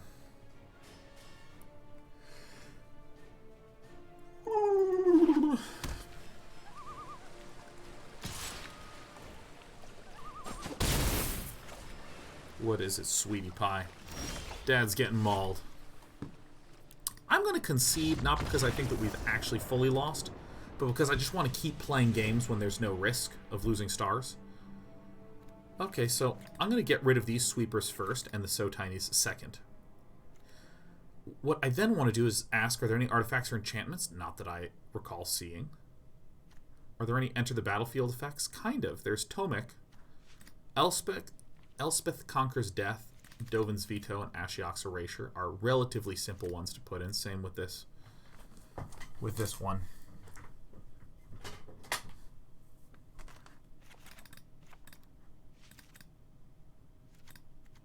I think this is smart. We get rid of a lot of the Birth of Meletises.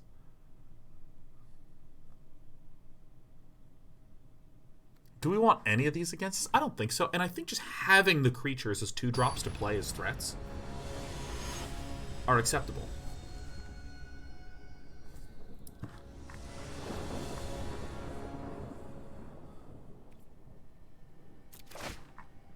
Ang8811 says, is there any less important drama in the world than Twitch drama? Whew. Oof, so true. Dude, I don't even think I have ever participated in any drama. And when I say participated, I don't think I can't think of any drama that I have caused, but more importantly, if someone else is having drama, I like deeply don't care. I'm like, oh, there's some drama, okay, I'll just kind of move on. I see on my Twitter, I check Twitter less and less and less and less, and every time I check Twitter, it's a bunch of people dunking on each other. That's all there. That's all Twitter is. It's for bitching and dunking on each other.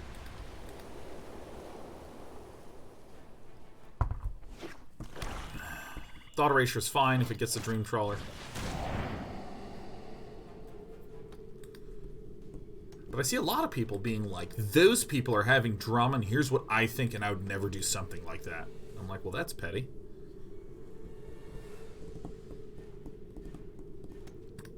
Because in my experience, there's never anyone I know who has been involved into drama who is not also having a hard time in some way.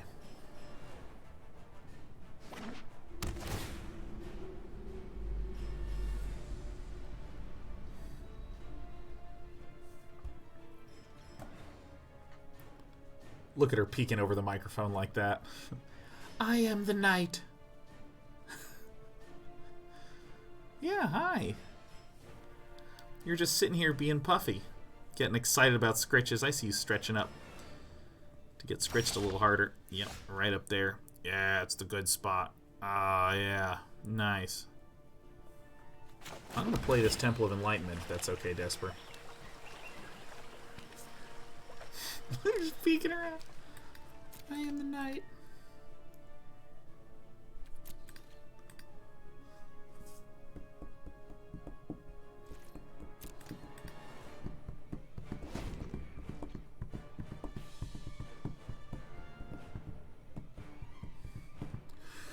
Enterprise says, Twitter wasn't always like that, but over time platforms will tend towards that because it is a positive feedback death spiral. People with low tolerance for bullshit leave, and people who like it stay and make up a proportionally larger share of users. There is some really interesting research that our dear man White Rabbit, aka Eric, aka the businessman behind Day 9 TV.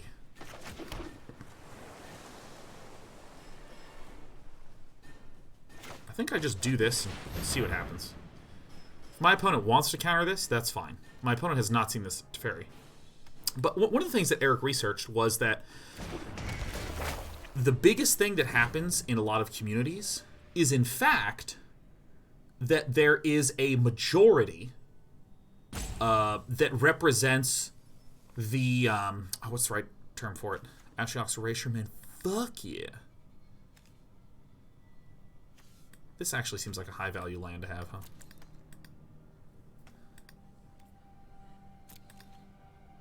There's a sort of, like, basic, core, common,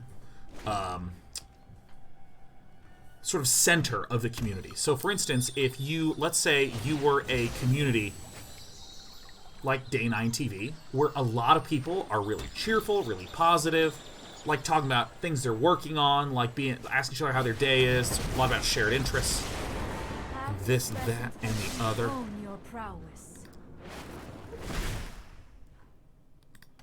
Narset into Narset. Very well.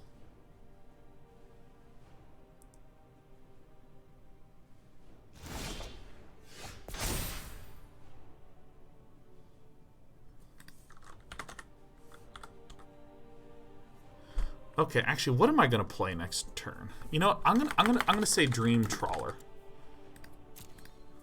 I'm gonna say it because at the very least I'll be able to cast it. Because when you cast the spell, draw 2 cards, and that's the important thing that we want.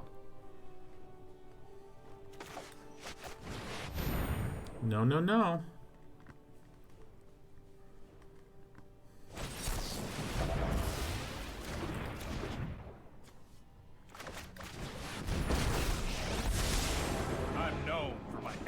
I'm gonna -3 because I know. Not making this up as I go. Holy fuck! I hate this card. Anyways, yeah, communities will have like a center that makes. We'll just use rough figures. 80% of the community abides by a certain tone. This fucking sucks so much. This is all fucking horseshit. 80% of the community will abide by a certain tone. And if someone in the community steps in and contrasts with the tone of the majority, those people will self-select out. And the way that a lot of people will see this is they'll see a bunch of people in a community like, you know, just Twitter at large, or some really trollish, drama-focused community, and they'll say things like, oh yeah, it's a shitty community and it's just going to keep getting shittier and so on, and that's what happens to communities. But we actually saw some of the opposite type of things occur, where if someone steps into a community like this one, where it's really positive and cheerful and people are trying to chat each other up, there is someone who might come in who likes trolling, who likes being crude, and there's nothing wrong with that fundamentally. But they show up and they sort of behave in that way, then they don't get any positive reinforcement from who's there. And so those people self-select out.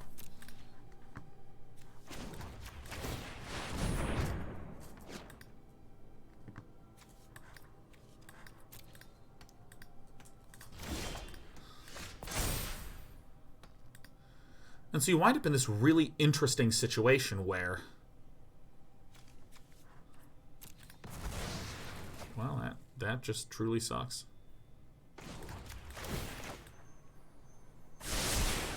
Here we go. You wind up in this situation where we worked really hard initially to make sure that that type of behavior was rewarded. If you show up here and you have some interesting questions, or you're talking about an interesting project, or you're being really cheerful, or you're sharing common interests, we really support, reinforce, invite more conversation like that, which then causes other people who are watching to be like, oh shit, Sean's responding to this kind of thing. And, you know, like, and he's been ignoring everything else I've been saying. Let me try to do the same sort of thing. And then it just starts to brew a community, and now we hardly even have to do that much. And the community just completely self-manages. And it's awesome.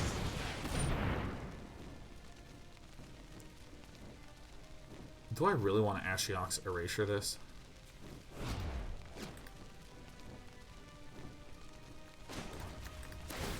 Let's see what other juicy things are.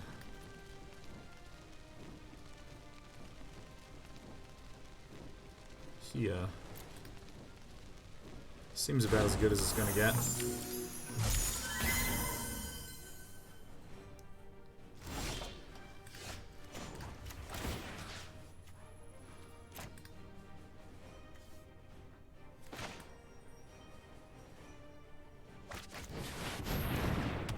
This really sucks that I'm doing it like this.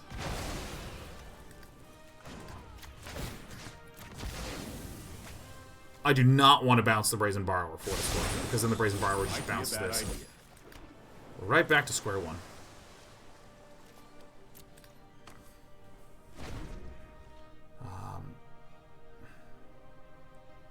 And you'll actually see this pattern emerge in a lot of communities, where there winds up being some center that forms, and people who show up who reinforce the center, or I should say people who show up who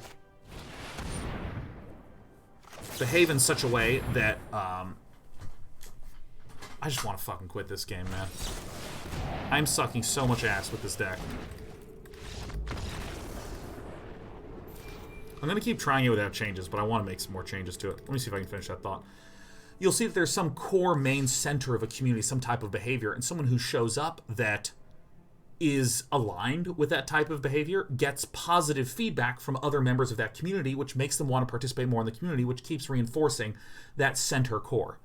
And this is also, this can also happen on the negative side, where, for instance, let's say some nonsense rumor starts that then more people start talking to each other about, more people start looking into some evidence to try to support this, and so on and so on and so on and so on. You can wind up with just like really negative loops that wind up happening where you can step in and go, guys, that's not true, and then it just doesn't matter anymore. And I think I've talked before about early in the StarCraft days, there were a lot of people that wanted to know, why is it that Day 9 and Tasteless don't cast together? Why are they not casting together? What's going on there? And there's just two answers. One, we live on opposite ends of the earth. Nick lives in Korea, I live in California. So that's hard. The second one is, when we're at events, they say, okay, you two guys are casting. And we go, okay, and then we just cast, right? We're not really in charge. Birth of Meletis, please.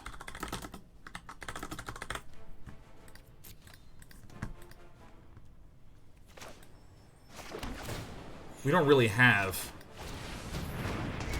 a lot of say, and we don't care to have a lot of say. We just show up and work and hang out. That's about it.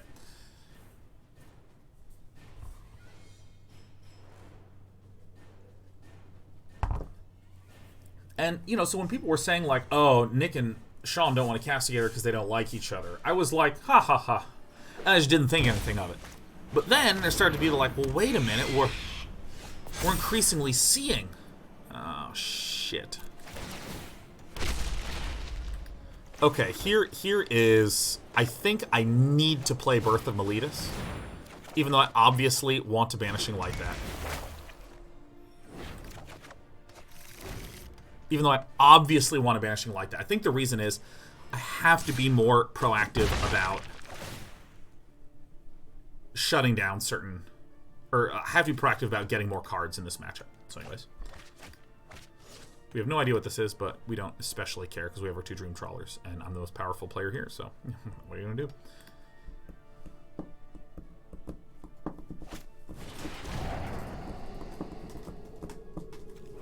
Probably going to get this, but this is just as effective, so it's fine.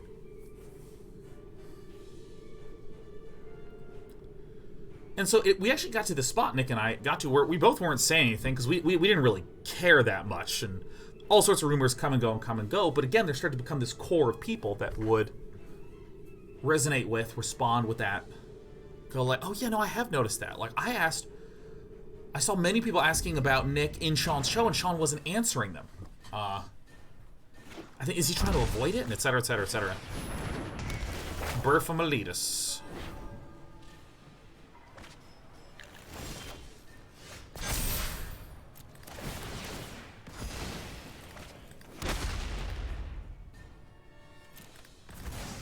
This is so fucking good.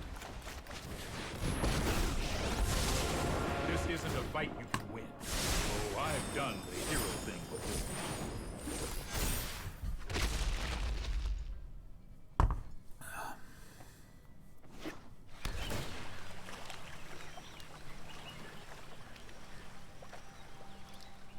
So where do I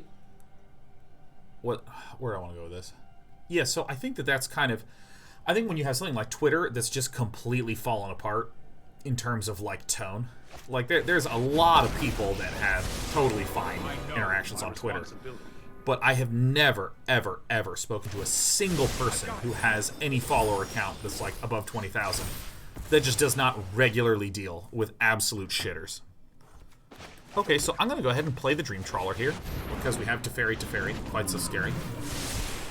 I'll protect you.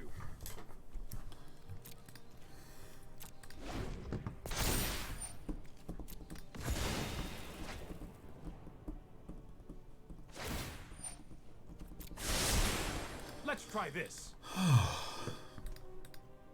Dude, I really got to stretch this side right here. I gotta lie down on. I've had like all this weird feeling right here, and oh my god, dude, the physiotherapist person just like found the muscle. It was like, lie on your side and stretch it out. And I was like, yeah.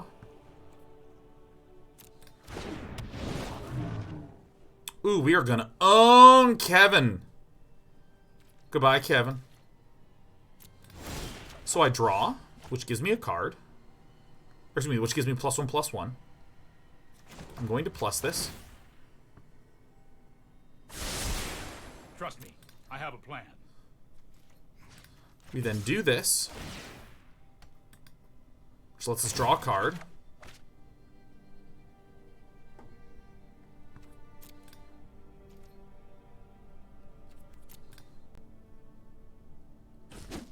Bonk.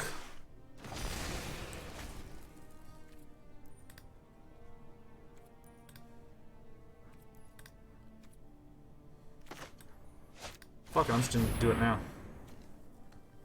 Let me kill that Dream Trawler. This is so good, man. If I ever land a Teferi, I mean, it's just disgusting.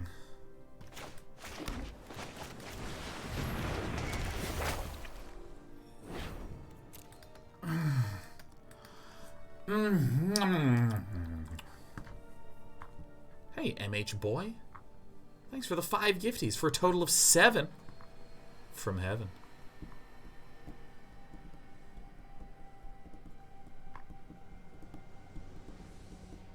Excellent says, I believe Sean has already shared his thoughts on this, but how do you deal with burnout and anxiety while you still have things to do that can't be postponed?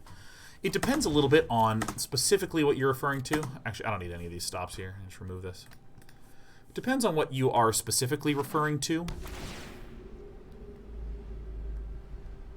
But like, for instance, I have a lot of shows.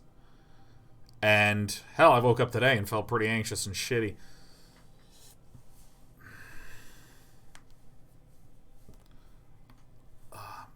And, I mean, for me, I am pretty damn good at just sucking it up and doing it. That was pretty good.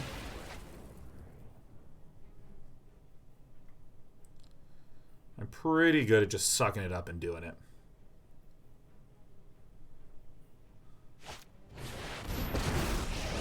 I think for me, the question increasingly becomes... Don't worry, I got it. Do you want to play a trawler? Dude, these games are going so much better when I just nail the card draw.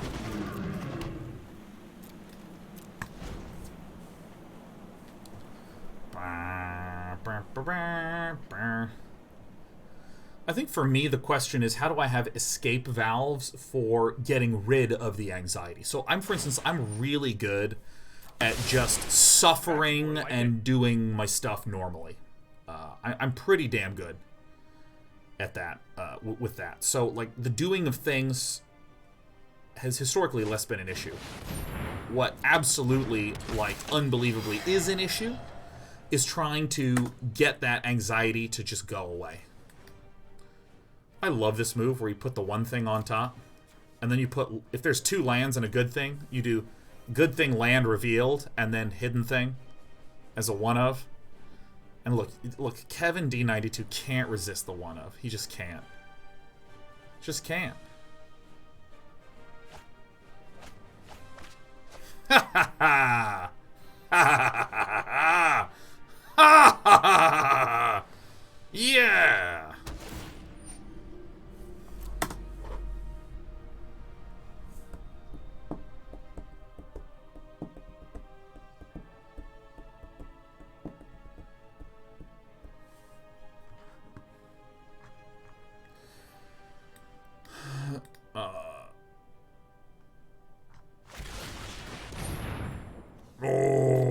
Yeah, I think for me, some things that have been incredibly helpful is like running, being alone,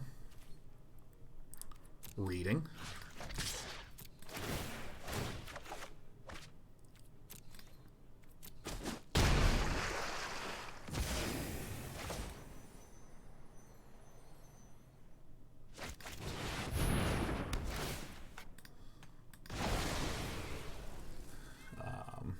there's other habits that I've identified that are short-term helpful, but long-term make me feel bad, like eating really shitty food. Makes me feel really good short-term. Like super-duper really good. I feel great about that in the short term.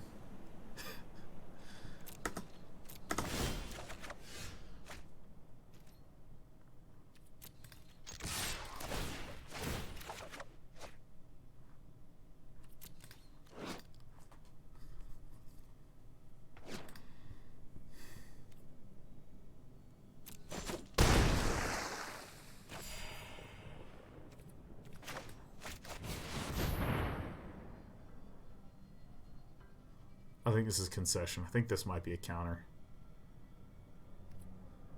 My opponent was waiting to counter this.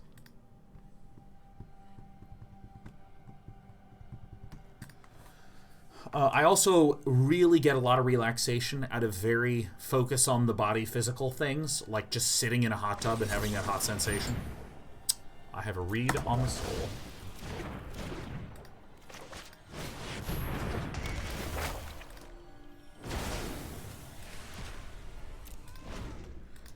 This game's going infinitely better because I just focused on making sure my Medomai's prophecies were always drawing 2 cards. You got it.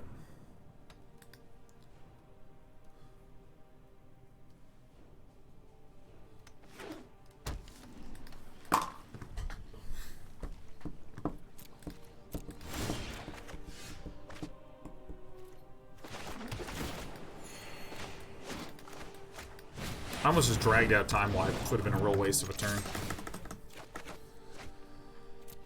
Castle Vantress.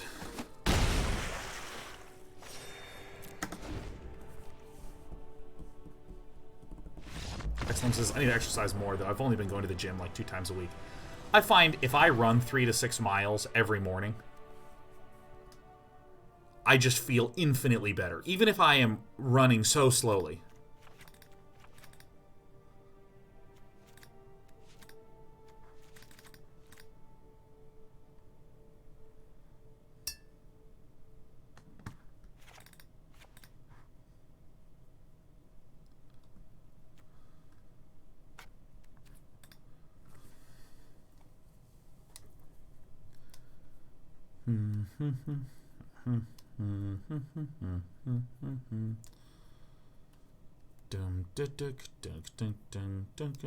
What's the situation in which we board in Tomik?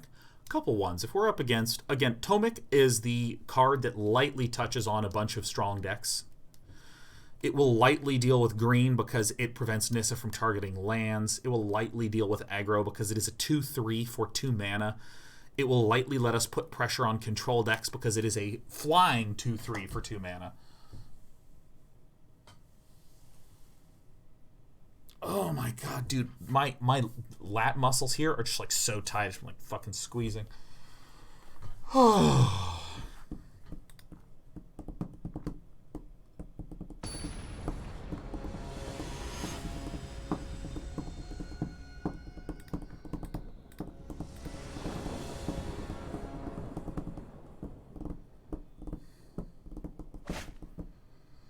No! What do I think is the most powerful Saga Grace of all time in just a set? You know, I don't know the answer to the Goatist. Just your overall Goatist. Duress.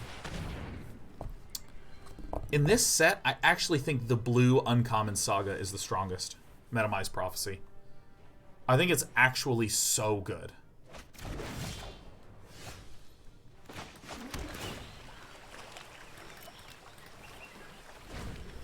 I think Medomai's Prophecy is just disgustingly good.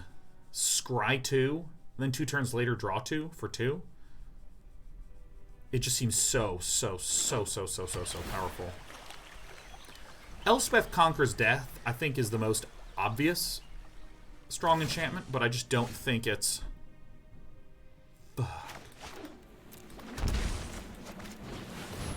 I just don't think it compares to this one. This is just so fucking good.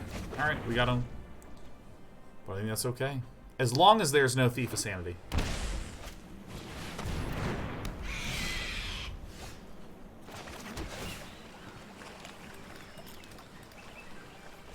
Probably should have left that on top since we're going to take the 2 damage.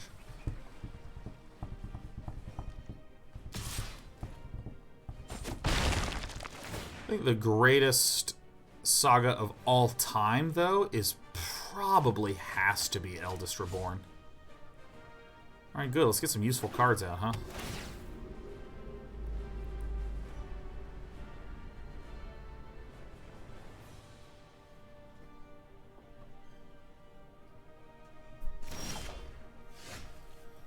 Alright, well.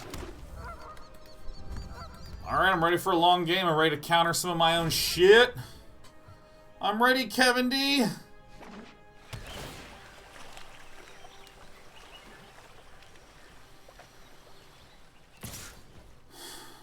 History of Benalia. Yeah, History of Benalia is probably the other goatist.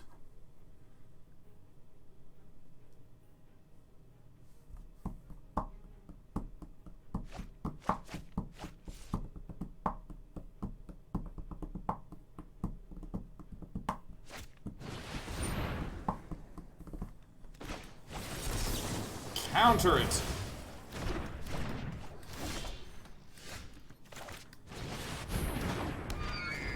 This is very unlikely to be able to be countered, but it's extremely likely to just get killed right here.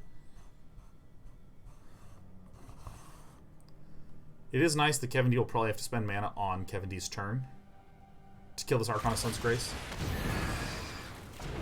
Now this means that there's still enough mana to counter the Elspeth Conquers Death.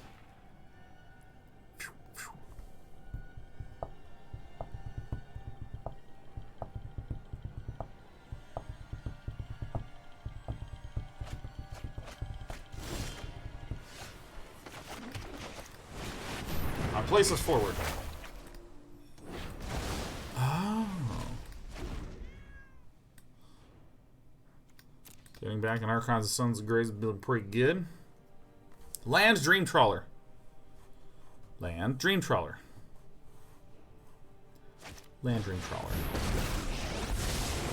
Trust me. You'll thank me later. Yeah, I'll exile another thing. I've got you. Okay, that makes more sense.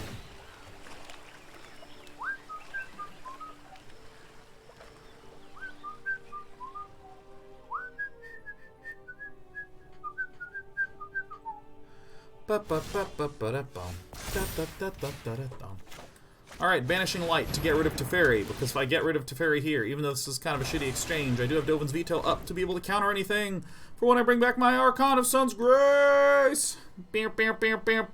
Solaris 25. Happy 53 months. That is a lot of months. Happy Monday to the 4-year in a rower. Acefer. Happy Monday. It is Thursday, but fuck it. Happy Monday, man. Happy Monday. Best day of the week.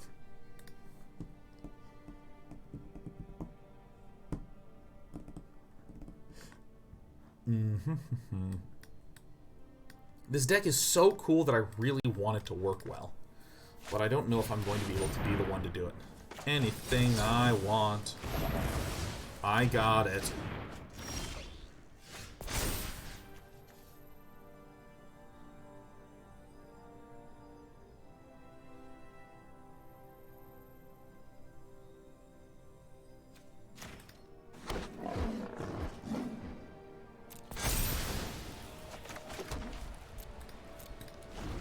Alright, let's make a little dude.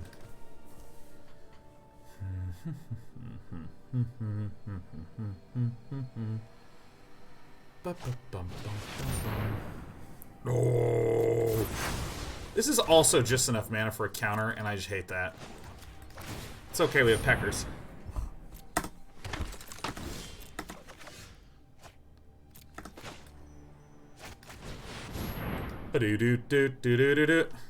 Counter spell. Get in there. Boom.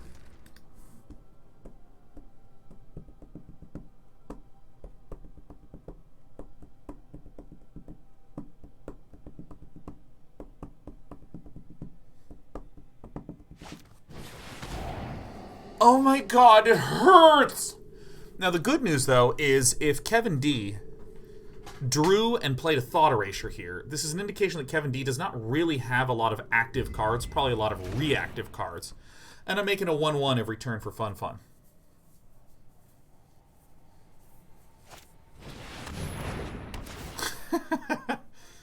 You got it, man.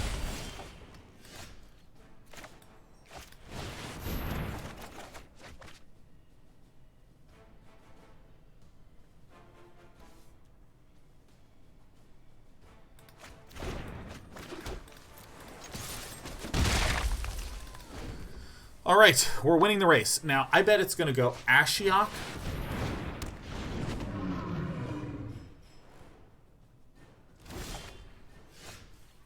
Oh my god. Fuck.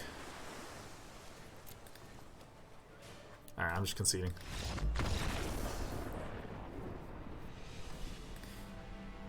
Fuck.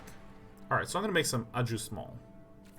Oh, we're going to the last game. Oh.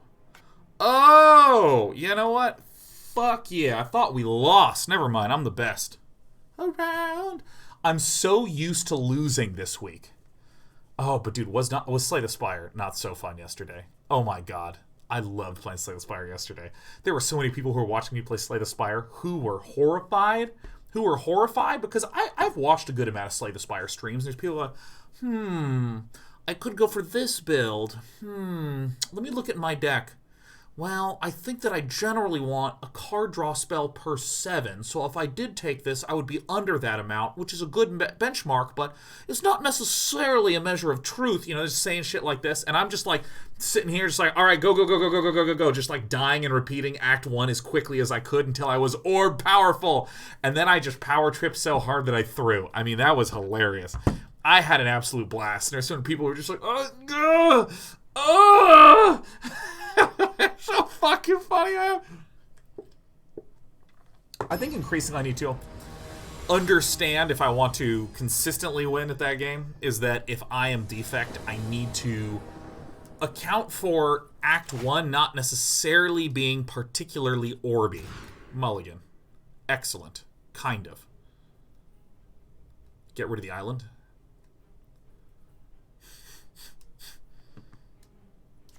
Tomik Distinguished Advokist is a good one to get down early, and I want the island to go away. Because the Plains allows the Castle Ardenvale to come in untapped.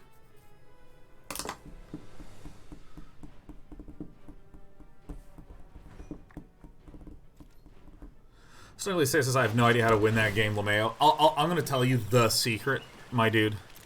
Like, the key to crushing in that game. It's just permitting... Or just not adding cards to your deck. Just don't add cards to your deck a lot of the time. Like, a lot of cards in that game, I shit you not, are not great.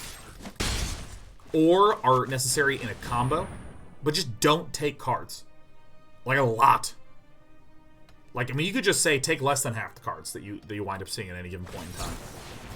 Really, the Birth of Meletis is the one that was so powerful you thought, I'm going to need to counter that. No, Kevin D92.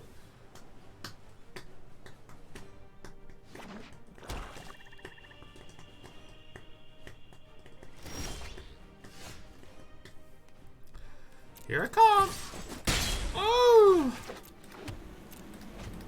See, this is what I mean by Tomik lightly touching on a lot of different matchups.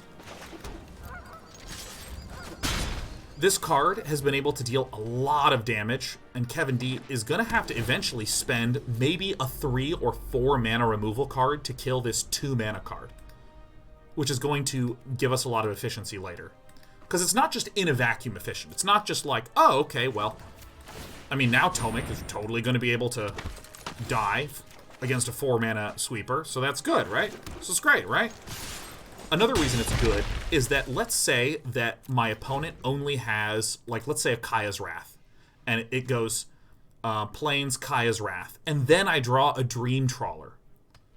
I can then play it. I mean, I don't know if this is the right term for it, but I call it parity. Where, like, you want to have your opponent tapped on their turn, and you untapped on your turn. That's, like, the ideal state. And so if there's a lot of removal spells that are sorcery speed, things like Elspeth Conquers Death is a sorcery speed enchantment.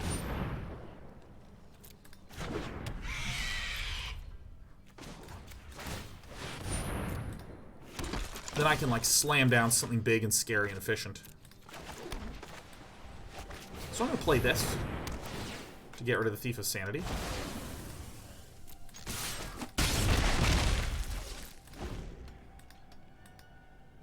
If it's like Plains, Kaya's Wrath, like, we can obviously counter it. But again, if we didn't have this counter, we could have had something else better. Okay, that was actually... Alright, we won a thing. Jesus, we won a thing. I really don't know about these frickin' So Tinies, man. I really, really do not know at all.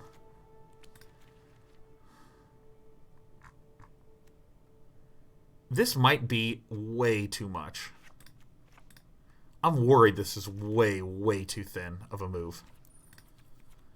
Yeah, you know, let me add the Plains back in. And add 1 Castle Vantress. I just wanted marginally more utility. But I really trust pro players' mana bases way more than I trust my own mana bases. If you have things like castles, you need to have basic lands in your deck so that they come into play untapped. And you might go, well, that's okay sometimes if it doesn't come into play tapped. Does it? Because I think that this deck really badly wants to play on curve. In particular, it really badly wants to play a turn 2 Medomai. Is this a top deck? This is a Seth Manfield Azorius control deck that I saw on his stream that looked very, very powerful. I need to get more water because I'm a healthy boy. He was a healthy boy. He said, see you later, boy.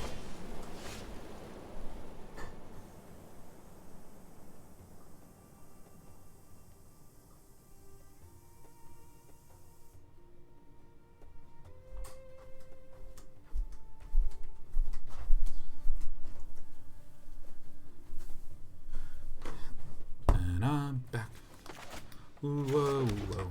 If it's Azorius versus Azorius, man, depending upon what kind of deck Gilbert Arenas plays,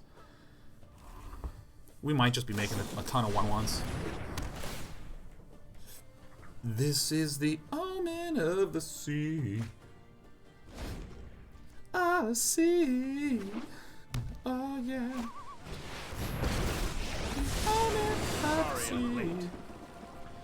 Alright, I think that this behooves us more so than Gilbert.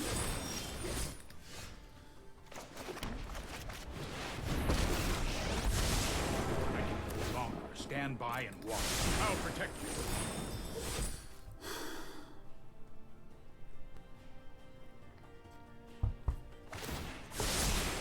Oh, I've done the hero thing before.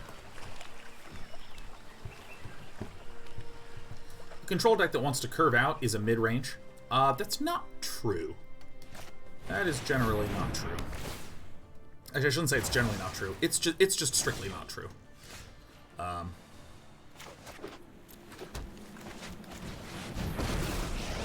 For instance, blue-black typically wants to curve out by forcing discards and eliminating resources from the opponent.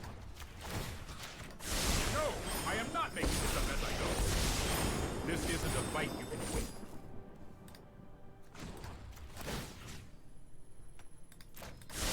There's nothing.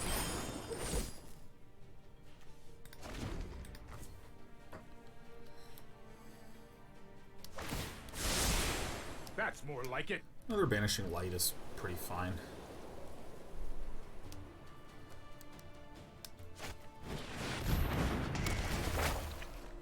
Okay.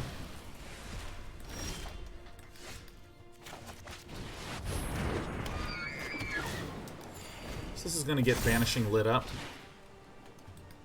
which might be a little difficult. Control decks, the idea is that you just want the game to be going on longer so that you can build up more and more resources.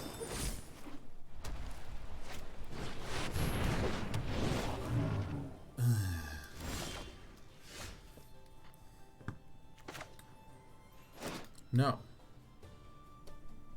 Wow. That hurts us so bad. This match is about to become stupid. Yeah, the idea of a mid-range is that it has a plan to kill the enemy quickly. But if the enemy's trying to kill faster, it can make the game go on longer and get value. You show remorse, I'll show restraint.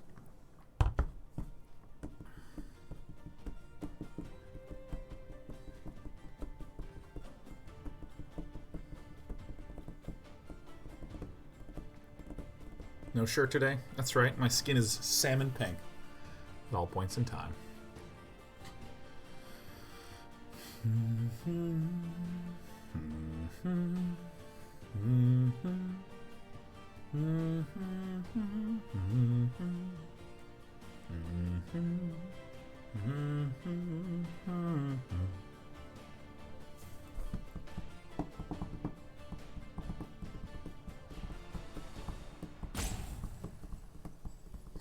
It's kind of interesting to think of the sort of history of you know, how which deck and which ideas came first and why and for what reason.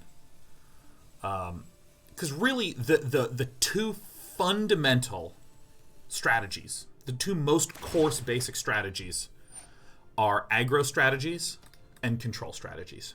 And I know people will be like, what about combo? But that's not one of the original two. And it just comes down to, are you trying to win by making this go to 0 first? Are you trying to succeed at the win condition first? Or are you trying to get more of all the other resources in the game, so that eventually there's no way your opponent can satisfy the win condition?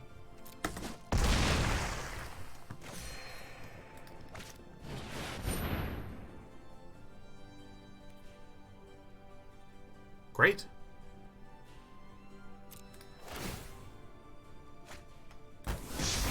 Sweet combo, too.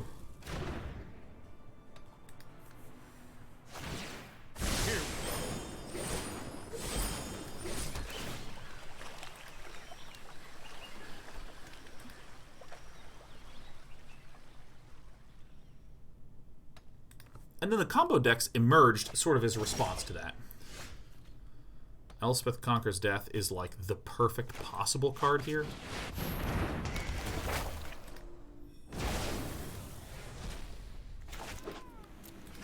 The concept of combo came up with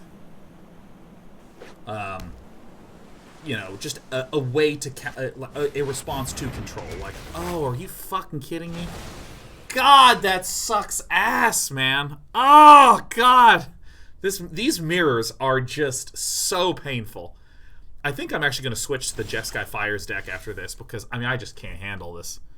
Again and again and again and again and again and again and again, like Azorius versus Azorius mirror match as fuck.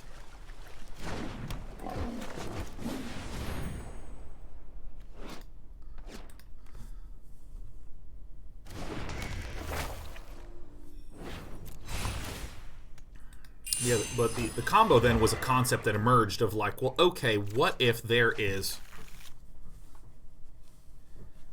some broken combination that's hard to get to? So it'll die against an aggro deck, but against control, the combo deck can just get there. And then this is kind of where the common reference of the trifecta, aggro beats combo, combo beats control, control beats aggro, which is kind of actually a false triangle. It's not actually true. There are aggro decks that are there to go under control decks in the meta.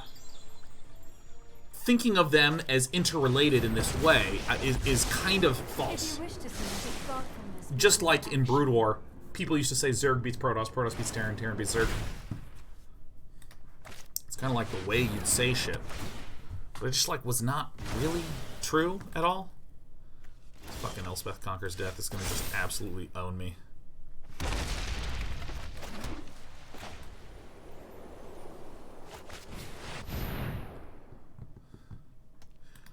And those three ideas of decks stuck for a little bit. Actually, for a long bit. I mean, they're still referred to. Oodles and oodles and oodles.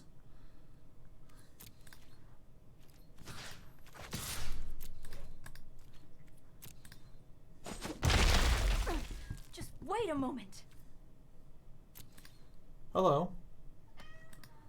And mid-range came up way, way later, which is someone basically saying, well, what about something that's in between aggro and control, where aggro is just solely trying to go for the win condition, control is solely trying to make the game go long to get more cards and get more big things and get more stuff. What if there was like an in-betweener kind of thing, which is playing in a control-like style against aggro and playing in an aggro-like style against control? Super fascinating the ways that all these different things emerged.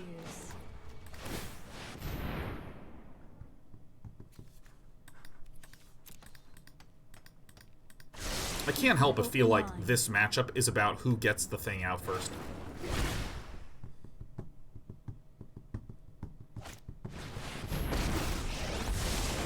I'm known for my excellent timing.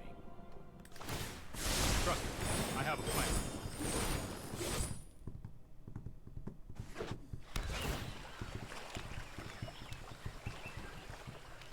Sean got a new mouse? Yeah, I did. It's way too loud. Way too loud for the purposes of doing shows. Let me actually adjust this. And I'm gonna call Dream Trawler.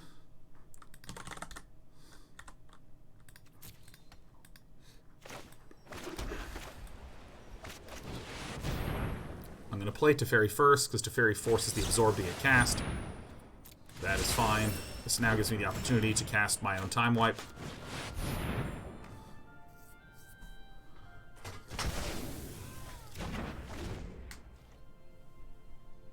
I don't mind it. I do mind it. I'm also kind of twitchy today. And I'm streaming on Twitch. Alright, I'm going to switch to the Jeskai Fires deck after... Maybe I'll do one more match after this one. I've got time. Or I should say after this match, I'll start the... If I lose, then I quit. Hi, sweetheart.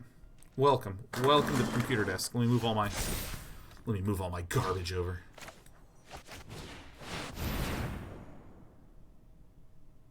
And then Narset blocks it. Alright, let me just get out of here. Is there a new Fires deck? I got a new Fires deck for you, my friend. Boy, do I have a new Fires deck for you. Make it go this way. So tiny sucks. Shatter the Sky, Time Wipe. I'm going to initially remove these ones. Put in all the Elspeths, the Tomiks, Dovin's Veto, and the Ashiok's Erasure. and remove a Birth of Meletis.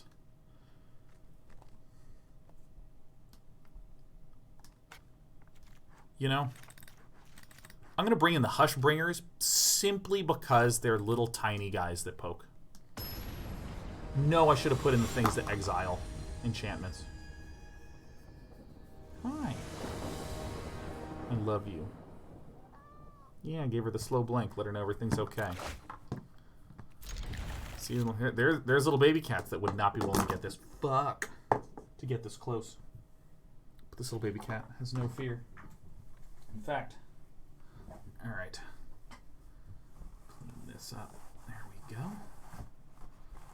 Chuck that away. Whoa! Cats are like, ah! Slow blink the secret tech. That's right. It's a Jackson Galaxy Especial, man. All right, we're gonna play this. And do I want the Hushbringer down or Medomai? You know I want the Medomai. You know that I'm a Meadow guy. I will seek that which is a white land. That which is plain. Uh-oh. Desperate's got some garbage. Archon of Sun's Grace. Guess what? Medomai's Prophecy. Best card in the game. How many decks have we done so far today? Just one, the anti-gamer. Just the one. I don't think I necessarily need this. We already have all the sources of color that we need. No, I'm going to put these less useful ones on the bottom. I am, like, so close to just drawing a pair. You know what I mean? Fucking drawing a pair, you know what I mean? Fucking drawing a fucking pair.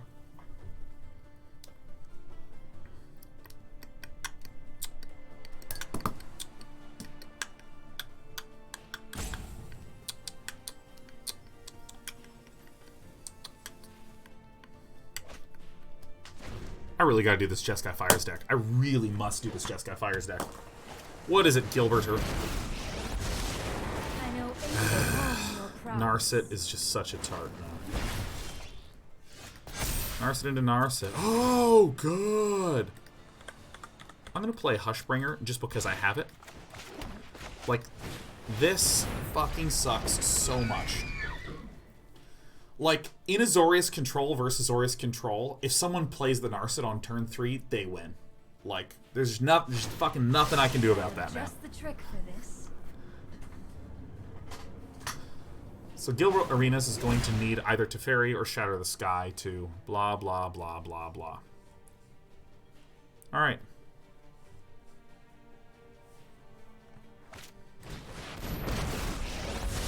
You know, I'm just gonna switch. I have been only against control decks, and I'll probably need to do some significant tuning to this thing.